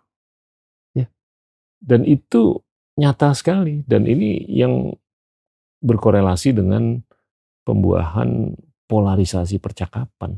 Iya, betul. Iya kan? Yang ada di echo chamber kanan, ada di echo chamber kiri. Mereka nggak bisa berinterseksi atau berinteraksi atau berkomunikasi. Karena mereka dari dulu diajari bahwa pendapat yang berbeda itu salah. Iya. Jadi mereka nggak bisa menerima variasi, diversifikasi perbedaan, sehingga akhirnya, oh lu beda sama gue, lu salah, lu musuh. Iya. Jadi polarisasi terus A dan B. Jadi kalau saya bilang, saya nggak suka jeruk, oh berarti saya musuh jeruk. Padahal sebenarnya bisa jadi, itu kan terjadi sekarang ya. Iya. Bener. Dan polarisasi itu terjadi karena memang tidak ada pola pikir kritis, oh perbedaan itu hal yang wajar. Opini yang berbeda itu wajar. Asal ada buktinya. Kalau berpendapat harus ada buktinya. Kalau nggak ada buktinya, ya jangan berpendapat. Dan jangan berpendapat di luar ranahnya. Karena akan menjadi bias. Hal itu kan sebenarnya diajari dari SD. Kalau storyteller, dan betul privilege saya kedua ya, bapak saya memberikan saya pendidikan yang proper. Makanya jadi saya sekarang. Jadi ya. Bapak dan ibu Anda itu pengajar yang luar biasa, yang kalau bisa dibudayakan atau dilembagakan di seluruh institusi, nggak di sekolah kayak, nggak di pesantren kayak, nggak di gereja kayak, nggak di sinagog kayak, nggak di masjid kayak, nggak di kantor atau dimanapun. Jadi diskusi Anda atau diskursus Anda di rumah itu yang semestinya harus direplikasi di seluruh institusi supaya ini lebih kelihatan gitu loh jumlahnya. Dan untuk negara yang jumlah penduduknya 280 juta, kita tuh harus berpikir gimana kita bisa bersaing dengan Tiongkok, dengan India, ya kan? Dan mereka tuh nggak tanggung-tanggung. Mereka kalau ngirim orang ke universitas tuh yang terbaik di seluruh dunia itu angkanya udah di Amerika ada 400.000 dari India, dari Tiongkok ada 400.000, dari Indonesia cuma 8.500. Tiongkok ngirim 200.000 ke Inggris, Indonesia cuma 4.000. Ya mereka bisa aja ngirim ke UGM, ke ITB, ke Undip dan segalanya, tapi mereka tuh ngejar inovasi. Dan inovasi teknologi itu kan ya masih banyak di Eropa dan di Amerika. Dan sekarang udah mulai kelihatan Jepang, Taiwan, Korea Selatan, dan Tiongkok. Tapi kalau di Asia Tenggara, saya lihat nih yang paling haus mengejar ilmu. Dulu tuh Singapura, sekarang Vietnam. Dan paling gampang kita ngelihat foreign students atau siswa-siswi asing yang terbanyak di Korea Selatan. Itu dulu Tiongkok, sekarang Vietnam. Karena mereka ngelihat lebih murah ke Korea daripada ke Amerika, lebih murah ke Korea daripada ke Eropa, lebih murah ke Korea daripada ke Jepang, lebih murah ke Korea daripada ke Tiongkok, dan inovasi teknologinya keren. Belajarlah di sana. Ya, karena inovasi itu sesuatu yang akan menjadi future. Iya. Karena kan yang kita jual sekarang kan, saya menganggap ya, point of view saya, kembali lagi ini disclaimer, ini point of view saya asal subjek, karena biasa digoreng, saya sudah hafal. Jadi kalau misalkan kita negara kita tuh gede, kita tuh sekarang menjualkan rata-rata adalah masih barang mentah atau barang setengah jadi. Yang kedua, kita tuh malah menjadi basket size-nya perusahaan luar. Kita tuh hanya dianggap sebagai basket size angka, wow Indonesia 280 juta nih, UMR segini, jual aja sabun saset, pasti cuan. Tapi kita tuh lupa untuk melirik bahwa kita juga punya market loh di luar. Dan cara satu-satunya adalah dengan sekolah, keluar, oke. Dan kita berharap supaya banyak orang Indonesia, saya malah berharap orang pinter ini kerja di perusahaan luar sampai CEO, Pak. Siap. Jadi jangan malah pinter ditarik. Enggak, saya malah berharapnya saya sendiri, saya tuh pengen banget ada CEO satu perusahaan kayak Microsoft itu dari Indonesia. Itu akan game changer banget. Amin. Amin. Tapi kalau sebelum dia jadi CEO terus ditaruh balik ke sini, selesai. Jadi kita bukan nggak nasionalis. Bentuk nasionalisme itu adalah ketika salah satu talenta terbaik kita itu memimpin salah satu perusahaan multinasional. Iya.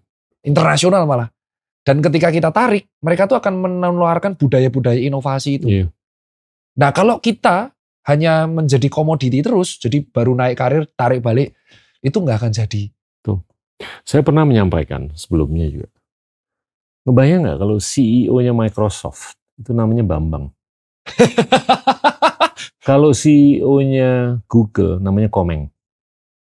Wah itu Ya akan ngeri itu Pak. Itu akan lebih nasionalis. Betul, betul. Karena nilai yang bisa dicurahkan ke Indonesia oleh mereka atau diaspora, itu gila. Setuju, Pak. Dan kalau Google atau Microsoft ke sini dipimpin oleh Bambang dan Komeng, mereka berpikir untuk melakukan investasi dengan jumlah yang gede banget, bukan ecek-ecek. Iya kan? Betul, setuju banget. Dan itu yang seringkali saya sampaikan dalam konteks brain circulation atau brain linkage, bukan brain drain. Nggak apa-apa mereka ke sana. Nimba ilmu, meniti karir dan selama 10, 20, 30 tahun. Tapi kalau mereka bisa sampai di puncak Everest-nya. Iya. Iya kan? Ya saya pernah ngomong gini juga. Tapi itu yang harus di scale. Supaya orang-orang Indonesia itu bisa menguasai di dunia. Betul. Tapi itu nggak akan kejadian kalau IQ-nya 78,9. Kalau PISA-nya nomor 69 dari 81. Kalau nggak bisa bercerita seperti Anda. Jadi ini masalahnya udah bukan mikro ya? Sangat makro. Dan gini loh, kalau saya di luar itu kalau saya jajarin orang dari negara A, B, C, D, E, terus ada India. Kognisinya semuanya sama. Tapi yang paling bisa bercerita itu adalah orang India. Itu alasan mereka kenapa jadi CEO dapat trust ya? Karena mereka bisa bercerita. Ya, dan dibekali dengan kognisi. Orang yang berkognitif, high cognition, yang bisa bercerita. Iya. Dan kalau kita memiliki 1 atau 2 CEO di perusahaan internasional tuh brand trust dari global trustnya tinggi, Pak. Dan akan menundang, ternyata SDM Indonesia nggak kalah. Iya. Dan kita tuh kekurangan itu. Makanya saya tuh termasuk yang kemarin setuju kalau orang udah di luar, oke ya apa-apa, tapi kamu buktiin sesuatu di luar. Iya. Titik karir sampai tertinggi. Kayak beberapa teman saya sejawat saya dokter, ada Mas Giovanni Van Empel di Aussie, teman saya di Jepang. Mereka kalau balik ke UGM itu benar-benar jadi ngajar tok, tapi balik lagi ke sana. Itu akan menjadi sosok kayak kalau di dokter tuh, wah keren ya. Akhirnya semakin banyak orang yang termotivasi ke Jepang. Paling banyak ke Jepang, Pak. Siap. Kalau jantung dan penyakit dalam ya. Teman-teman saya tuh ke Jepang karena banyak orang yang ke Jepang. Ya. Teman saya ke Europe karena banyak saya ke Europe belajar. Loh kok Tirta nggak bisa ya? Kadung, tapi suatu saat saya tetap pengen. Dan saya masih ada bisa ngambil master lagi. Dan bagi saya pendidikan nggak akan terhalang dengan usia. Nggak akan terhalang dengan usia. Dan saya setuju banget dengan Pak Gita ya. Memang nggak ada opsi lain selain kita mengirim pendidikan ke luar negeri. Saya kemarin pengen komen soal ini. Kan UGM nggak kalah, betul nggak kalah. Tapi inovator di dunia ini muncul dari... Kalau ngukur, saya memuliakan sekolah di Indonesia. Tapi kalau kita lihat peringkat dunia, ya sekolah di Indonesia tuh peringkatnya masih 200-an ke atas. Ya kan? Kalau kita mau nyari ilmu, ya kita nyari di peringkat 1. Iya kan? Iya. Bukan berarti kita nggak ke sekolah peringkat 200-an. Kita boleh ke sana, tapi harus ada juga yang nyari ke peringkat 1. Nah itu yang harus dibudayakan. Jangan terlalu sempit. Berpikir bahwa di dalam negeri ini udah cukup. Kita harus ada keterbukaan. Dan pendidikan itu kalau menurut saya kental atau harus kental dengan keterbukaan. Open ya? Kalau nggak ada keterbukaan, kita nggak akan bisa menginovasi atau mengevolusi diri menjadi sesuatu atau seorang yang lebih baik. Dan Anda tuh sukses sebagai pelajar, sukses sebagai dokter, sukses sebagai entrepreneur, sukses sebagai storyteller. Ya kan? Pivotnya luar biasa. Dari kedokteran ke entrepreneurship.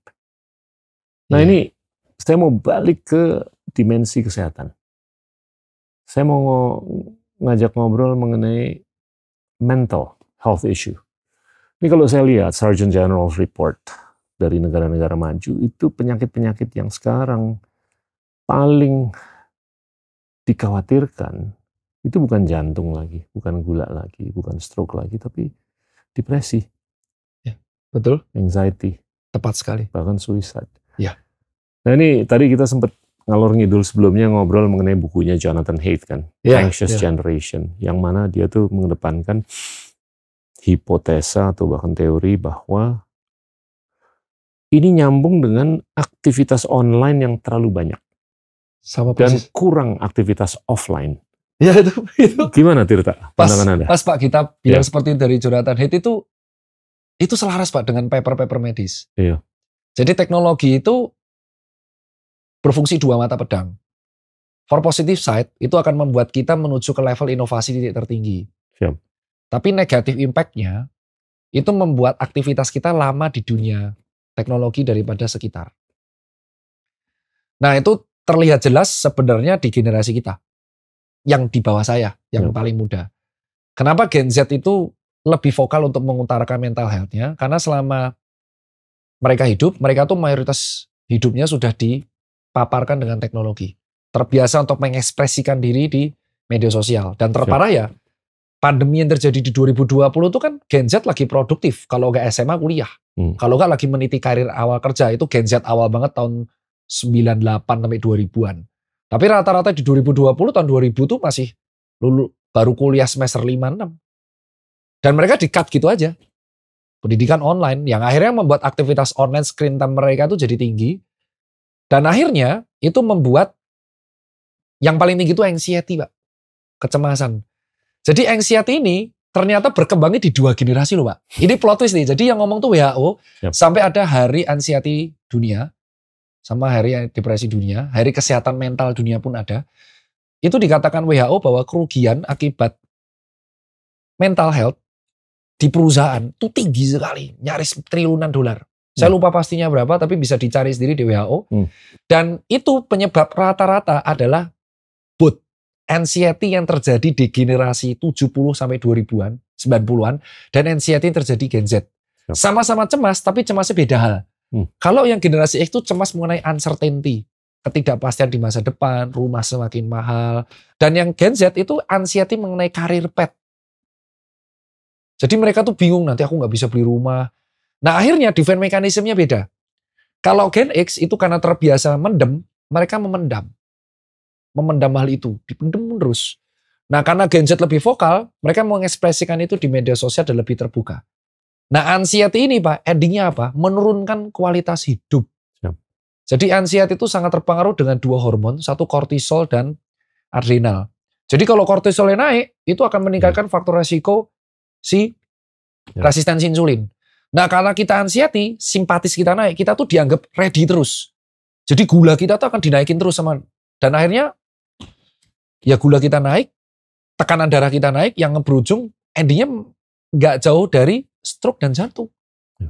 Nah yang Gen X itu anxiety-nya karena stres kerja. Kerjanya tinggi, uncertainty, kadang bisa dipecat kapanpun, di rumah berantem. Sama. Makanya sekarang psikiater tuh ketemu pasiennya kalau nggak Gen X, Z. Lah milenial gimana? Nah ini yang paling unik. Milenial tuh paling rebel. Paling vokal. Mereka tuh jujur yang menurut saya, generasi saya tuh yang paling toughful dan paling keras kepala. Jadi dia merasa baik-baik saja. Oh santai, apalah ini. Jadi generasi yang sekarang malah, apalah itu lemah kali kau, aku dididik. Ya itu generasi saya. Saya gak bantah itu generasi. Karena aku juga gitu, nganggap orang lebih lemah. Dan saya sekarang paham itu semenjak yang curhat. Teman saya tanya teman saya psikiater, itu dua yang curhat. X, bapak-bapak, yang udah, anaknya udah mulai tua, sama Gen Z. Dan anxiety itu betul. Dan ternyata kalau Z itu karena screen time. Jadi semakin banyak screen, jadi buat teman-teman netizen bisa dicek ini edukasinya. Salah satu faktor Anda adalah kalau Anda iPhone ya, adalah cek settings, cek screen time, cek 3 besar apps-nya apa. Saya kemarin ngetes ke Pak Sandiaga. Persis ngobrol kayak gini Pak. TikTok. Pak Sandiaga nomor 1 Zoom. Wah, ada meeting. Nah, itu langsung skakmat. Ayo Pak Sandiaga, bentar Tirta. Zoom. Berapa jam? 2 jam 43 menit. Wow. Jadi beliau tuh ternyata menghabiskan waktunya di usia segitu untuk rapat. Hidupnya rapat. Nomor 2 tuh WhatsApp. 3 finance app saya nggak tahu apa, saya nggak mau cek. Baru 4 tuh medsos, baru ketahuan. Jadi selama ini yang pegang medsos Amin. Ya ketawanya kemarin di panggung lagi Pak. Terus akhirnya screen time orang, kalau 3 besar sosmed, itu yang dangerous. Iya. Karena apa? Di sosmed itu semua orang bisa menjadi siapa saja. Persona kita bisa diatur. Betul. Tapi di anak muda kan kita cari jati diri. Jadi itu menganggap, oh pasti besok kalau sukses harus kayak gitu. Anxiety. Jadi buat teman-teman kalau mau mengurangi anxiety-nya, batasi screen time medsos, gadget. Screen time-nya kalaupun tinggi, usahakan screen time itu bukan di medsos. Tertingginya misal WhatsApp group. Yeah. Berarti kan atau koordinasi. Zoom lah. Zoom. Berarti memang kerja. Kalau screen time tertingginya masih medsos, apalagi TikTok, video pendek, itu attention span kita akan turun. Wah. Ini 2023 Pak penelitiannya. Attention span kita mayoritas di anak muda, jadi kelahiran tahun 91 sampai 2010, itu turun di 8 detik Pak. Jadi kalau video itu tidak disampaikan 8 detik, maka sering kan Pak, kita ada video ini, muncul nggak di short atau TikTok? Fakta terbaru, gagal ginjal karena kopi, temukan faktanya. Itu harus disampaikan di 9 detik awal. Gila. Kalau bagi mereka ini 9 detik awal tidak menarik, Scroll. Iya. Itu ternyata ada penelitiannya, gara-gara screen time kita di medsos itu tinggi, attention span kita di anak muda itu turun di 8 detik dan sekarang di 6 detik, 6,7 Pak. Wow. Jadi kalau Pak kita nih edukasi endgame, nggak buat hook, Dr. Tirta, perjalanan hidupnya dalam waktu lalu, tonton nggak akan. Makanya saya lihat podcast endgame yang nonton tinggi-tinggi aja ya. Artinya masih ada harapan. Masih ada harapan. Saya ngelihatnya ada harapan itu dari banyak orang yang ceramah kan, wah TikTok tuh sudah disruptif, mengganggu anak muda. Oh enggak, masih ada harapan. Kenapa? Saya melihat Pak Felix, PhD, ngedukasi TikTok 7 menit 30 detik, 1 juta views. Wow. Saya video kesehatan 3 menit, 2 juta views. It means masih ada harapan. Yeah. Artinya, kitalah yang memiliki privilege follower banyak, dan memiliki intelektualitas yang bisa storyteller, yuk kita mulai ngomong, screen time-nya batasi 3 jam. Dan kalaupun kalian kepaksa 5 jam, utamakan 30% dari screen time itu untuk sesuatu yang bukan medsos. Betul. Zoom, Kindle, e-book, apapun itulah. Kalau kita nomor 1-nya itu medsos, wah itu akan membuat anxiety kita menjadi parah. Nah, kalau Gen X beda, Pak. Gen X lucu. Screen time-nya itu rendah. Tapi rata-rata mereka tuh stress level kerja yang sangat tinggi, Pak. Stress level kerjanya tinggi banget. Makanya sering banget mereka tuh stress release-nya kalau nggak yang sehat, nggak sehat sekalian. Nggak ada yang tengah-tengah. Yang sehat itu rata-rata langsung lari, ultra. Pak, kita sering nggak lihat bapak-bapak umur 55 tiba-tiba naik gunung sendiri. Sepedaan jauh-jauh, geletak. Iya. Yang kemarin pandemi banyak yang goes. Iya. Ada temen geletak, futsal. Jadi Gen X itu stress release-nya bapak-bapak ibu sehat sekali atau tidak sehat sekali. Makan, santan, happy-nya makan mau gimana? Ada yang happy-nya traveler. Jadi saya tuh baru tahu, saya nggak tahu mungkin yang nonton Pak Gita ada yang Gen X ya. Mereka itu beban mentalnya tinggi, tapi tidak bisa ngomong. Iya. Jadi mereka terbiasa memendam itu diri sendiri. Jadi mereka menghabiskan waktu tuh buat mancing, terus travel sendiri, umroh berkali-kali, terus kadang ke masjid tuh lama banget. Karena itu tempatnya bercerita. Karena mereka tidak terbiasa ngomong. Jadi ini dua berbeda. Lah milenial saya belum itu bisa mengurangi kortisol. Membuat kortisol naik, Pak. Justru. Iya, dan makanya Gen X ini kalau Bapak lihat sering terjadi umur 40 olahraga jantung, Pak. Iya. Itu karena stres kerjanya tinggi.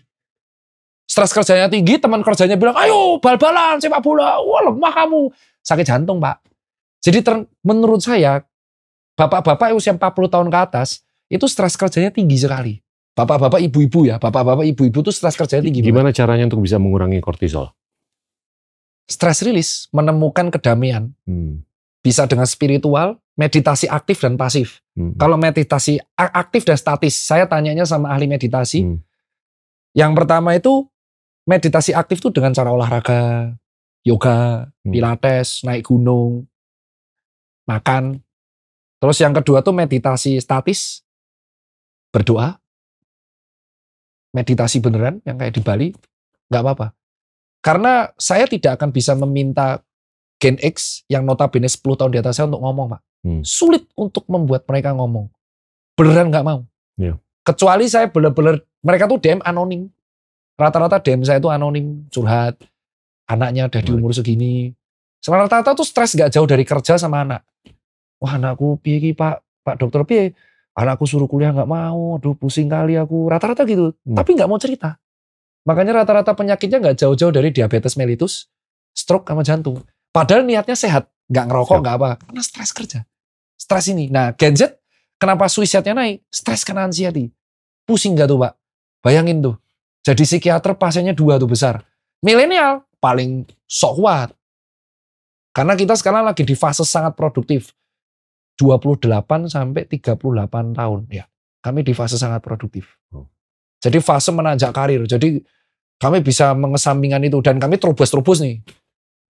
Saya tuh udah meditasi selama 10 tahun terakhir. Jadi habis pagi, subuh, saya langsung meditasi. Gitu. Dan itu ya nolong banget untuk ngurangin kortisol. Gitu. Saya baca teorinya, Bapak udah meraktekin. Ya, karena faktor wisdom sih, Pak, umur ya. Satu lagi, ini pelari-pelari dari Ethiopia dan Kenya. Itu kalau saya baca. Itu mereka hemoglobinnya itu banyak sekali. Iya, betul. Ini kan anomali. Makanya mereka tuh selalu menang maraton. Bahkan kalau nggak salah sudah atau akan kejadian, pelari dari Kenya atau Ethiopia tuh mereka akan melewati barrier 2 jam untuk maraton. Jadi di bawah 2 jam. Kemarin. Ya. Tapi dikawal. Betul. Apa yang bisa dilakukan supaya hemoglobin di orang-orang Indonesia itu bisa? Karena itu kan yang mentransportasi oksigen kan di darah. Jadi supply ke jantung ini dan menarik segalanya.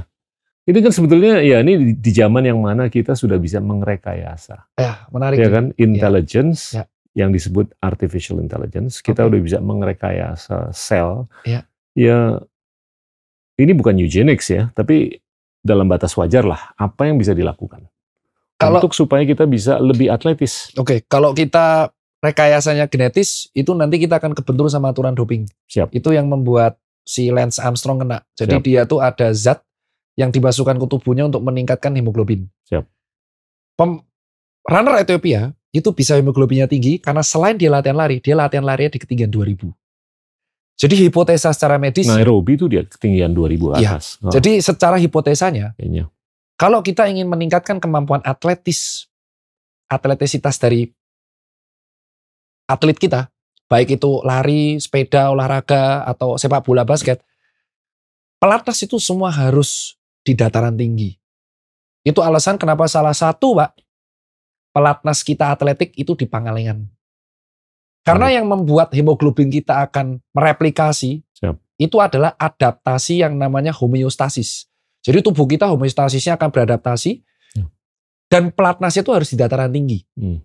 Itu alasan kalau kita lihat, sempat konten di TikTok muncul, tapi kontennya membangun, aku pakai sepatu mahal-mahal, kalah sama Porter Rinjani sendal jepit.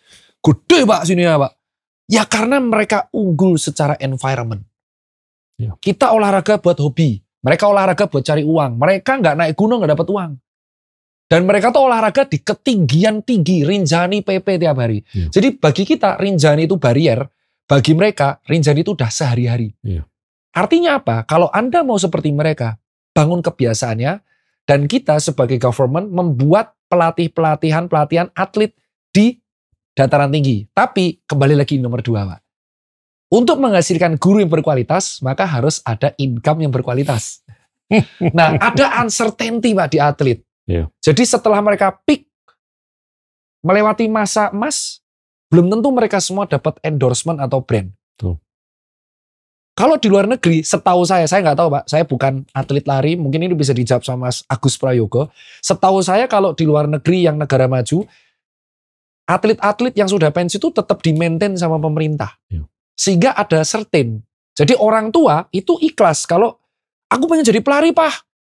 Mereka nggak ada pertanyaan, harap mangan opo, mau makan apa kamu nanti kalau pensiun. Karena sudah dijamin. Nah, kalau ada kepastian finansial, kita akan mengeluarkan bibit-bibit unggul. Termasuk pemain bola. Saya pernah ngomong tuh siapa yang ngomong ya? Pak Edi ya Pak ya? Mantan ketua PSSI yang bilang, Indonesia itu bukan negara penghasil pemain. Indonesia itu penikmat. Saya itu ketawa saat itu Pak. Bayangkan 280 juta penduduk, pemainnya nggak sampai 500 ribu. Itu kalau nggak salah ngomong Pak Edi pakai kertas-kertas. Pak Edi Rahmadi. Saat itu saya ketawa. 8 tahun kemudian, bener juga omongannya. Kenapa semua orang nggak mau jadi pemain bola? Karena setiap kali anak kecil cita-cita pemain bola, orang tuanya akan ngomong, Le, ngopo tadi pemain bal? Buat apa jadi pemain bola? Nanti kalau pensiun makan apa? Sampai jadi film namanya Garuda di Dadaku. Jadi film, dan anak saya nonton. Dan itu adegannya kakek-kakeknya ngomong, buat apa jadi pemain bola? Mau makan pakai apa? Betul. Jadi betul, seandainya kita bisa menjamin kelangsungan hidup atlet after dia retire, akan ada banyak anak kecil yang proper. Kenapa? Karena saya melihat sendiri di depan mata saya, Pak. Banyak atlet yang proper, belum sampai pro, mereka kuliah. Iya. Karena mereka nganggep, orang tuanya nganggep, ini akan menghasilkan kamu uang. Tuh. Ini mumpung lari nih. Lari ini lagi double. Sebenarnya lari itu udah viral dari dulu, tapi ini double terus. Ini peluang bagi government, terutama pemerintah. Yuk, pastikan kemampuan atlet itu kelangsungan hidupnya lancar. Maka kita akan muncul. Jepang itu pemenang Boston Marathon 2018. Alasannya simpel karena ada Haku no Ekiden. Pertandingan antar universitas yang bergengsi. Pemain-pemain Jepang, Endo, terus dan kawan yang kemarin ngalahin timnas, itu karena ada pertandingan universitas. Dan setahu saya, kompetisi yang mengeluarkan bibit terbaik itu masih dipegang sama Mas Azrul Ananda, DBL, Pak. Wow. DBL. Itu panutan saya di dunia sport management dan sport bisnis, karena beliau memaintain DBL itu dengan baik sehingga memunculkan talenta hebat. Yang akhirnya mayoritas pemain DBL menjadi IBL dan menjadi supplier timnas. Jadi menurut saya kalau sistem DBL ini berjalan dengan baik, certainty ini yang harus dibangun sama government sehingga ada kelangsungan yang pasti dari atlet, sehingga orang tua di seluruh Indonesia tidak ada ketakutan untuk membuat anaknya menjadi guru dan menjadi atlet. Kembali ke finance, Pak. Tirta, ini kita udah ngobrol banyak nih. Iya, Pak. Terakhir kita ngobrol mengenai bisnis deh. Nggak apa-apa, Pak. Entrepreneurship. Waduh, jangan Pak. Soalnya Pak kita itu dosen di situ ya. Itu. Saya penasaran mengenai pandangan Anda mengenai startup di Indonesia. Tadi kan kita udah. Nah, gimana? Pandangan. Tapi nggak apa-apa nih Pak kita. Monggo, silakan. Soalnya Pak kita kan lebih ahli di situ. biar di-share aja pandangan Anda. Saya tuh ada gatel sebenarnya. Siap. Jadi kan ini pertanyaan di media sosial. Jadi kemarin ada sebuah tweet yang menggelitik di X. Saya nggak tahu yang ngeluarin itu anonim atau akun beneran. Kenapa ya kok generasiku, seumuranku ketika menjadi pemimpin startup nggak sustain? Itu malah menjadi pertanyaan bagi saya. Kenapa generasi saya, kelahiran 90, 85, 2090-an, ketika menjadi ngelit sebuah company kok nggak sustain? Apa yang menjadi masalah kami gitu? Setelah saya ngobrol dengan beberapa dosen, kembali lagi saya kalau bingung nggak berani lagi tanya asal. Saya tanya ke ChatGPT, prompt yang baik, jawabannya karena kurang manajemen, skill management, people management, wah terlalu general, terlalu teoritis. Akhirnya saya tanya sama dosennya jawab praktikal, karena tidak ada karir path yang jelas di dalam perusahaan tersebut. Mereka merekrut seseorang berdasarkan by networking. Itu jawaban lingkungan saya Pak ya, lingkungan pengajar tapi tidak mewakili kampus manapun. Jadi saya tanya, ya karena meritokrasinya dan teknokrasinya nggak ada. Itu yang jawab dosen-dosen saya, dan sejawat saya pun mengatakan ya karena bukan negara ini, lebih ke beberapa perusahaan itu lebih menaruh trust dan loyalitasnya kepada teman dan networking. Bisa jadi dia tuh orangnya pinter, Ya. tapi ditempatkan di posisi yang salah, sehingga nggak perform. Nggak kelihatan bagus, jadi jelek. Sementara orang ini kurang pinter, tapi ditempatkan yang cocok sama dia akan tetap perform. Ini yang membuat akhirnya jadi masalah. Orang yang salah ditempatkan di posisi yang salah. Merekrut orang bukan dari kapabilitas, tapi lebih mengutamakan networking. Padahal networking itu bukan nyari pegawai. Networking itu buat partner investment, Mbak. Bagi saya networking itu cocok kalau kita membuat big company, partnership, atau membuat sesuatu lah. Tapi networking di sini malah digunakan untuk merekrut orang, talent. Jadi talent manajemennya itu by networking. Harusnya networking kan by BOD, Pak. Board-boardnya ini yang networking. Tapi malah talent akuisisinya malah networking. Bukan by kapabilitas. Dia pernah ngapain. Dan kita tuh memandang kapabilitas hanya dari segi akademik.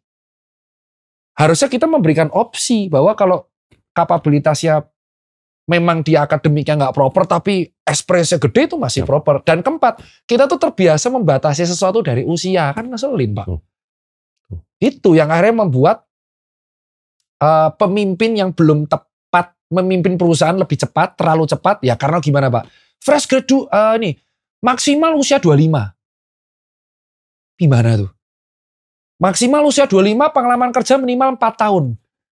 Ini berarti lulus usia 21 apa gimana? Berarti akselerasi berarti. Jadi karena pembatasan usia ini, orang yang umur 35 tahun sampai 40 tahun nggak bisa masuk, padahal mungkin cocok di situ. Orang yang belum siap masuk ke situ, jeblok, Pak. Itu mengakibatkan startup akhirnya guling. Jadi bisa jadi kesalahannya bukan di leadernya, tapi delegasi bawahnya. Top to the bottom levelnya nggak jalan. Nah solusinya apa? Ya kembali, hilangkan rekrutmen by usia, Pak. Kalau mau startup jalan, kurang-kurangilah rekrutmen by usia. Karena itu akan mengakibatkan talent-talent yang bagus, tapi kebetulan usianya 35, itu nggak akan masuk. Loh, Dok, tapi kan nggak update. Oh, belum tentu. Berkat sekarang teknologi, usia 35, 45 bisa aja belajar. Kalau kamu membatasi usia, akhirnya yang masuk ke situ adalah orang-orang yang mungkin experience-nya belum cukup. Dan kedua, tolonglah hire orang tuh baik kapabilitas. Jadi jangan karena kamu direktur apa, terus kamu masuk aja. Amanin ini teman kuliahku kemarin. Aku trust. Masa kita ngerekrut orang karena teman kuliah? Atau masa kita ngerekrut orang karena dia tetangganya bapak saya? Enggak. Normal. Makanya ada sebuah plot twist mind blowing. Kemarin yang ngomong, saya lupa lah akunnya. PNS Ababil apa ya?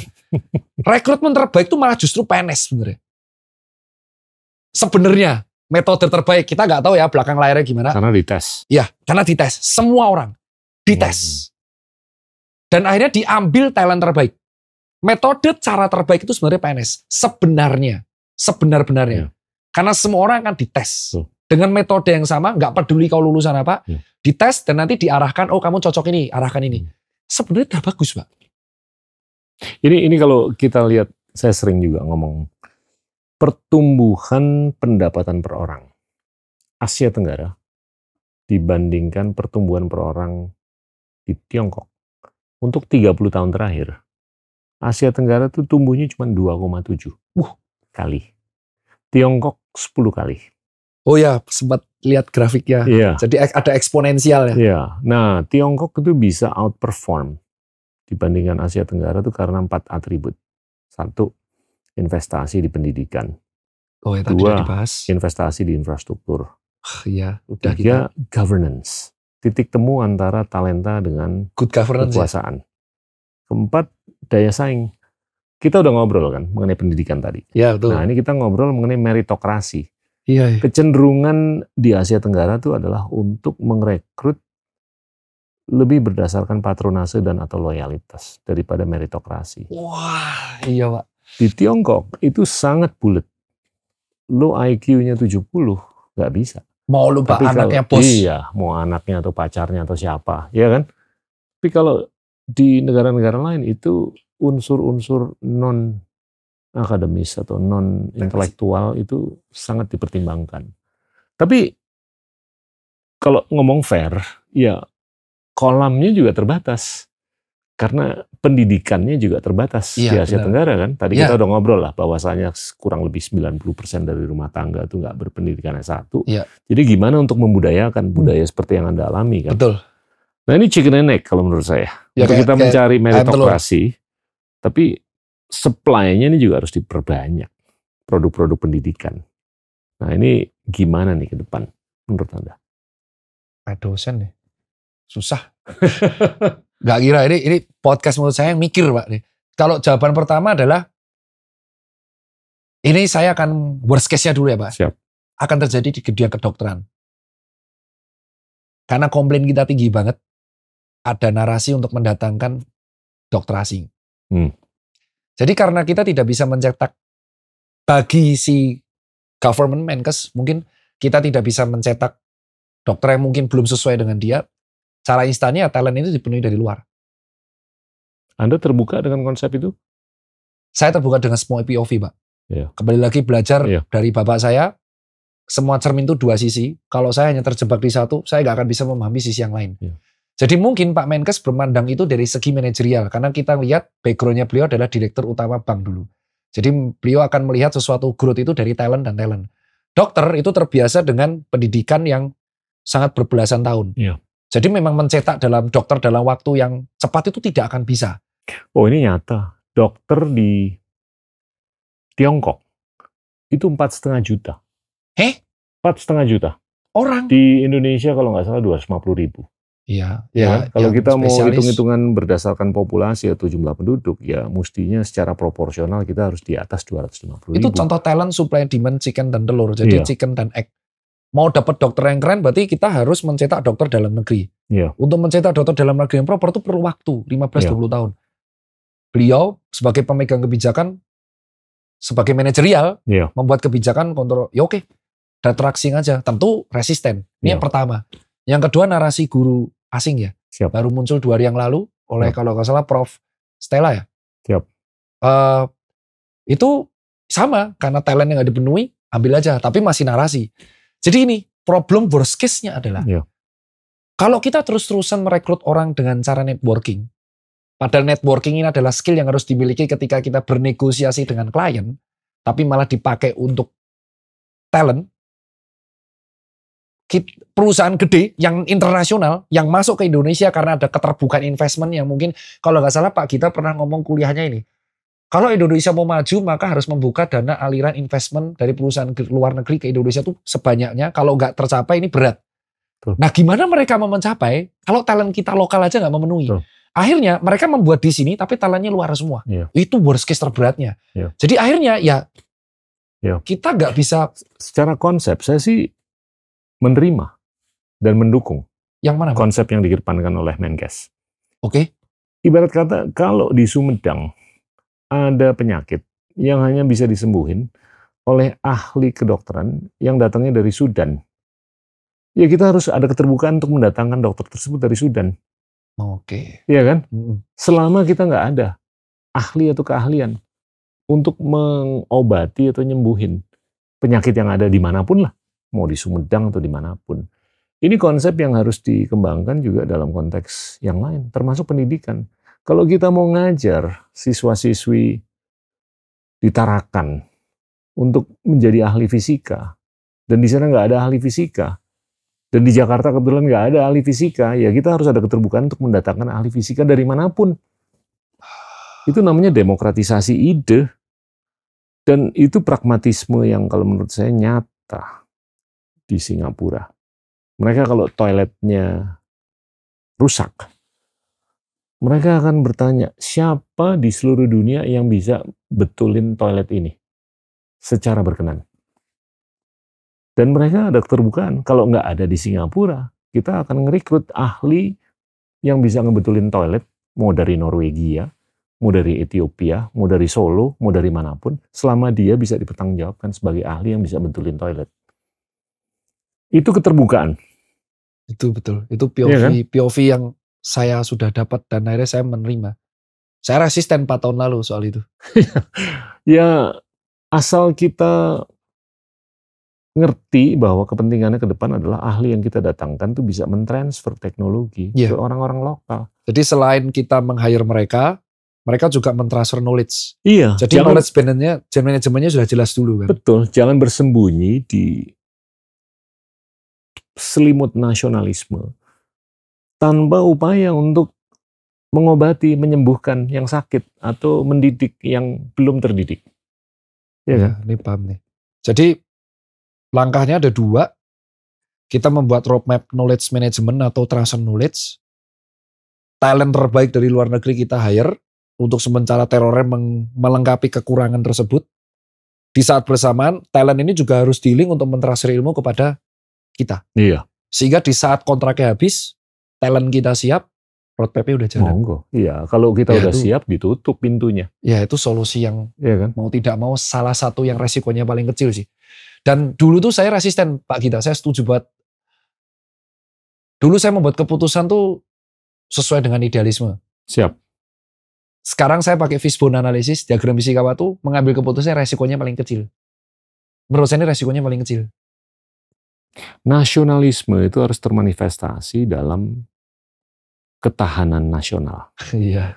Ketahanan nasional tuh hanya bisa berkesinambungan kalau kita piawai, kalau kita sehat, kalau kita berpendidikan, kalau kita bisa berbudaya, kalau kita bisa peradaban, kalau kita bisa berkomunikasi, kalau kita bisa beredukasi dan segalanya. Jadi bisa saya revisi pendapat saya, talent skill dari abroad itu bukan hanya worst case, bisa jadi menjadi keuntungan bagi kita. Oh, terbukti. Ini empiris, saya udah lihat bahkan di Tiongkok. Itu bagaimana mereka membuka diri tahun 78, Deng Xiaoping kan melakukan reformasi. Bagian dari reformasi tersebut adalah untuk menerima investor dari seluruh dunia dengan semangat melakukan pengalihan teknologi. 78. Wah, Mao Zedong kan meninggal 1-2 tahun sebelum itu, terus beliau mengambil alih dari Mao Zedong, melakukan reformasi, mulailah reformasi dan keterbukaan Tiongkok yang luar biasa. Dan sekarang kelihatan supremasi teknologi itu sudah dimiliki oleh Tiongkok. Karena mereka selama 30 tahun terakhir belajar dari Amerika, dari Jepang, dari Korea, dari Eropa. Dan bahkan sekarang udah kebalik. Dan berarti Korea pun seperti itu ya, di reformasi Korea tahun 88-92 ya. Oh iya. Jepang tahun 76-an.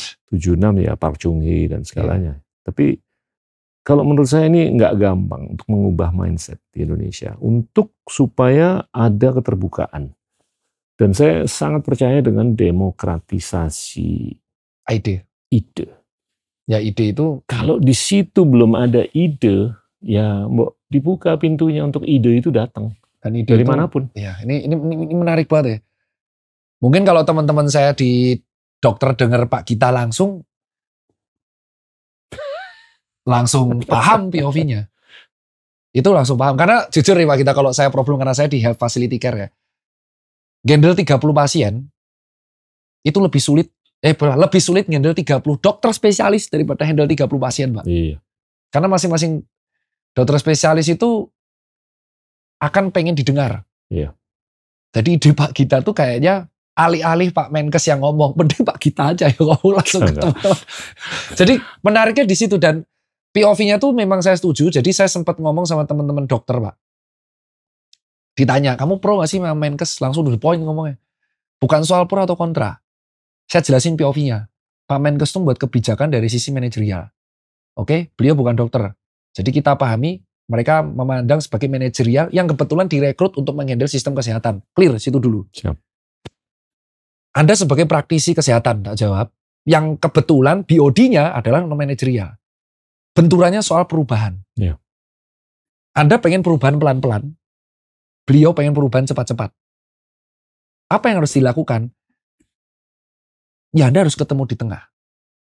Kalau mereka berdua sebagai BOD dan Anda adalah eksekutor, tidak mau ketemu tengah, berat. Karena perubahan pasti akan terjadi. Siapapun. Kita tidak akan pernah tidak berubah.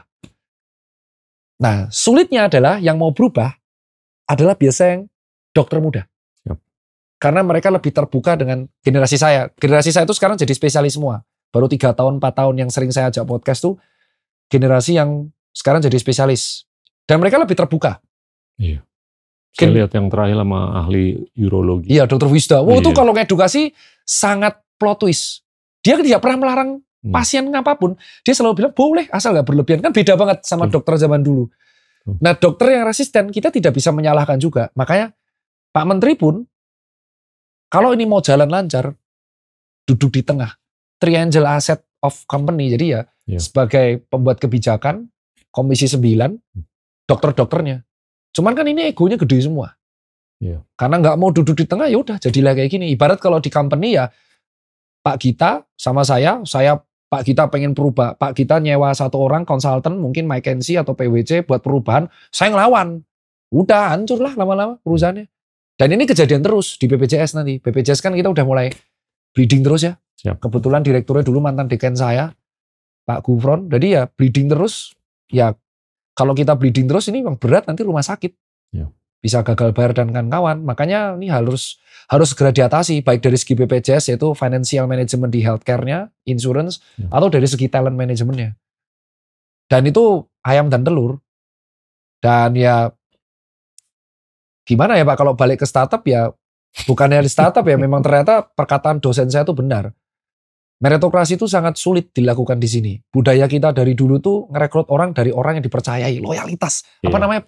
Patronase dan atau loyalitas. Nah, ya, patronase dan loyalitas itu kayak dosen deh. Saya terakhir ketemu itu Pak Bu Yuni Ros ya ngomongnya. Jangan sampai Tirta kamu ngerekrut orang, ini omongan beliau, kan beliau tuh ibu-ibu. Saya tuh paling kesel ya kalau orang ngerekrut karena teman. Perusahaan pernah hancur karena itu. Saya ngomong lagi kuliah. Dan bener Pak Gita orang kedua yang ngomong hal itu. 2 orang guru saya ngomong hal itu berarti memang betul. Problem perusahaan di Indonesia berarti adalah merekrut orang yang salah, membatasi usia, dan tidak membuat karir path yang jelas. Dan ketika saya masuk Unilever Pak, saya tuh pertama kali masuk Unilever sama United Tractor kemarin, for the first time jadi konsultan Pak. Top the button. Mereka meritokrasinya hebat. Tak akui. Jadi di Unilever itu meritokrasinya hebat. Dan lucunya kalau kita buka financial statementnya Unilever, budget expenses mereka terbesar itu buat knowledge management. Wah kayak bleeding parah kok dikritik kan. Knowledge management, research and development. Wah gede banget budgetnya. Mereka tuh tidak tanggung-tanggung mengeluarkan budget buat hal itu. Dan UT, United Tractor juga mengeluarkan hal itu. Dari situ saya melihat, kenapa perusahaan ini stabil selama 40 tahun, 30 tahun ya karena mereka meritokrasinya jelas. Mungkin gajinya tidak sebesar teknologi startup, tapi certainty karir path, knowledge-nya kayak apa, rekrutmen gimana, jelas. Itu yang menurut saya PR kita sebagai milenial, generasi X ternyata tidak salah-salah amat. Karena kan kita selalu anggap Gen X itu salah. Wopo lah kalian ambisius, berkarir. Ya itu yang buat kebijakan X semua, rapi. Dan kami kan terlalu ambisius, semua bisa handle sendiri. Dan yang networking kan baby boomer. Ya ternyata Gen X itu yang game changer sebenarnya. For me ya. Jadi generasi kelahiran tahun 70 sampai 80, menurutku yang sekarang layak menjadi leader. Menurut saya, 70 sampai 80. Presidennya baby boomer, wapresnya milenial. Gen X-nya belum ada yang jadi. Kita doain. Ya menurut saya punya harapan kalau Gen X dikasih kesempatan mungkin untuk memimpin, kayaknya meritokrasinya jelas. Karena mereka yang mungkin capable di situ. Karena saya melihat dari 5 perusahaan yang bekerja sama dengan saya, rata-rata pemimpinnya Gen X. Dan mereka tuh jelas. Gak tahu kenapa mereka bisa kayak frugal living, akun medsosnya privat. Dan ya Gen X tuh sekarang aku malah pengen tanya ya ke Pak Gita, kenapa Gen X tidak jadi pemimpin itu apa karena apa sih Pak? Ini enggak boleh tanya enggak apa-apa ya Pak ya? Boleh, tapi saya belum sempat mikir. Kenapa? 70 tuh berarti sekarang umur berapa ya? 54 toh? 50-an. Iya, kelahiran 70-80 tuh harusnya sekarang yang pemimpin-pemimpin yang proper itu.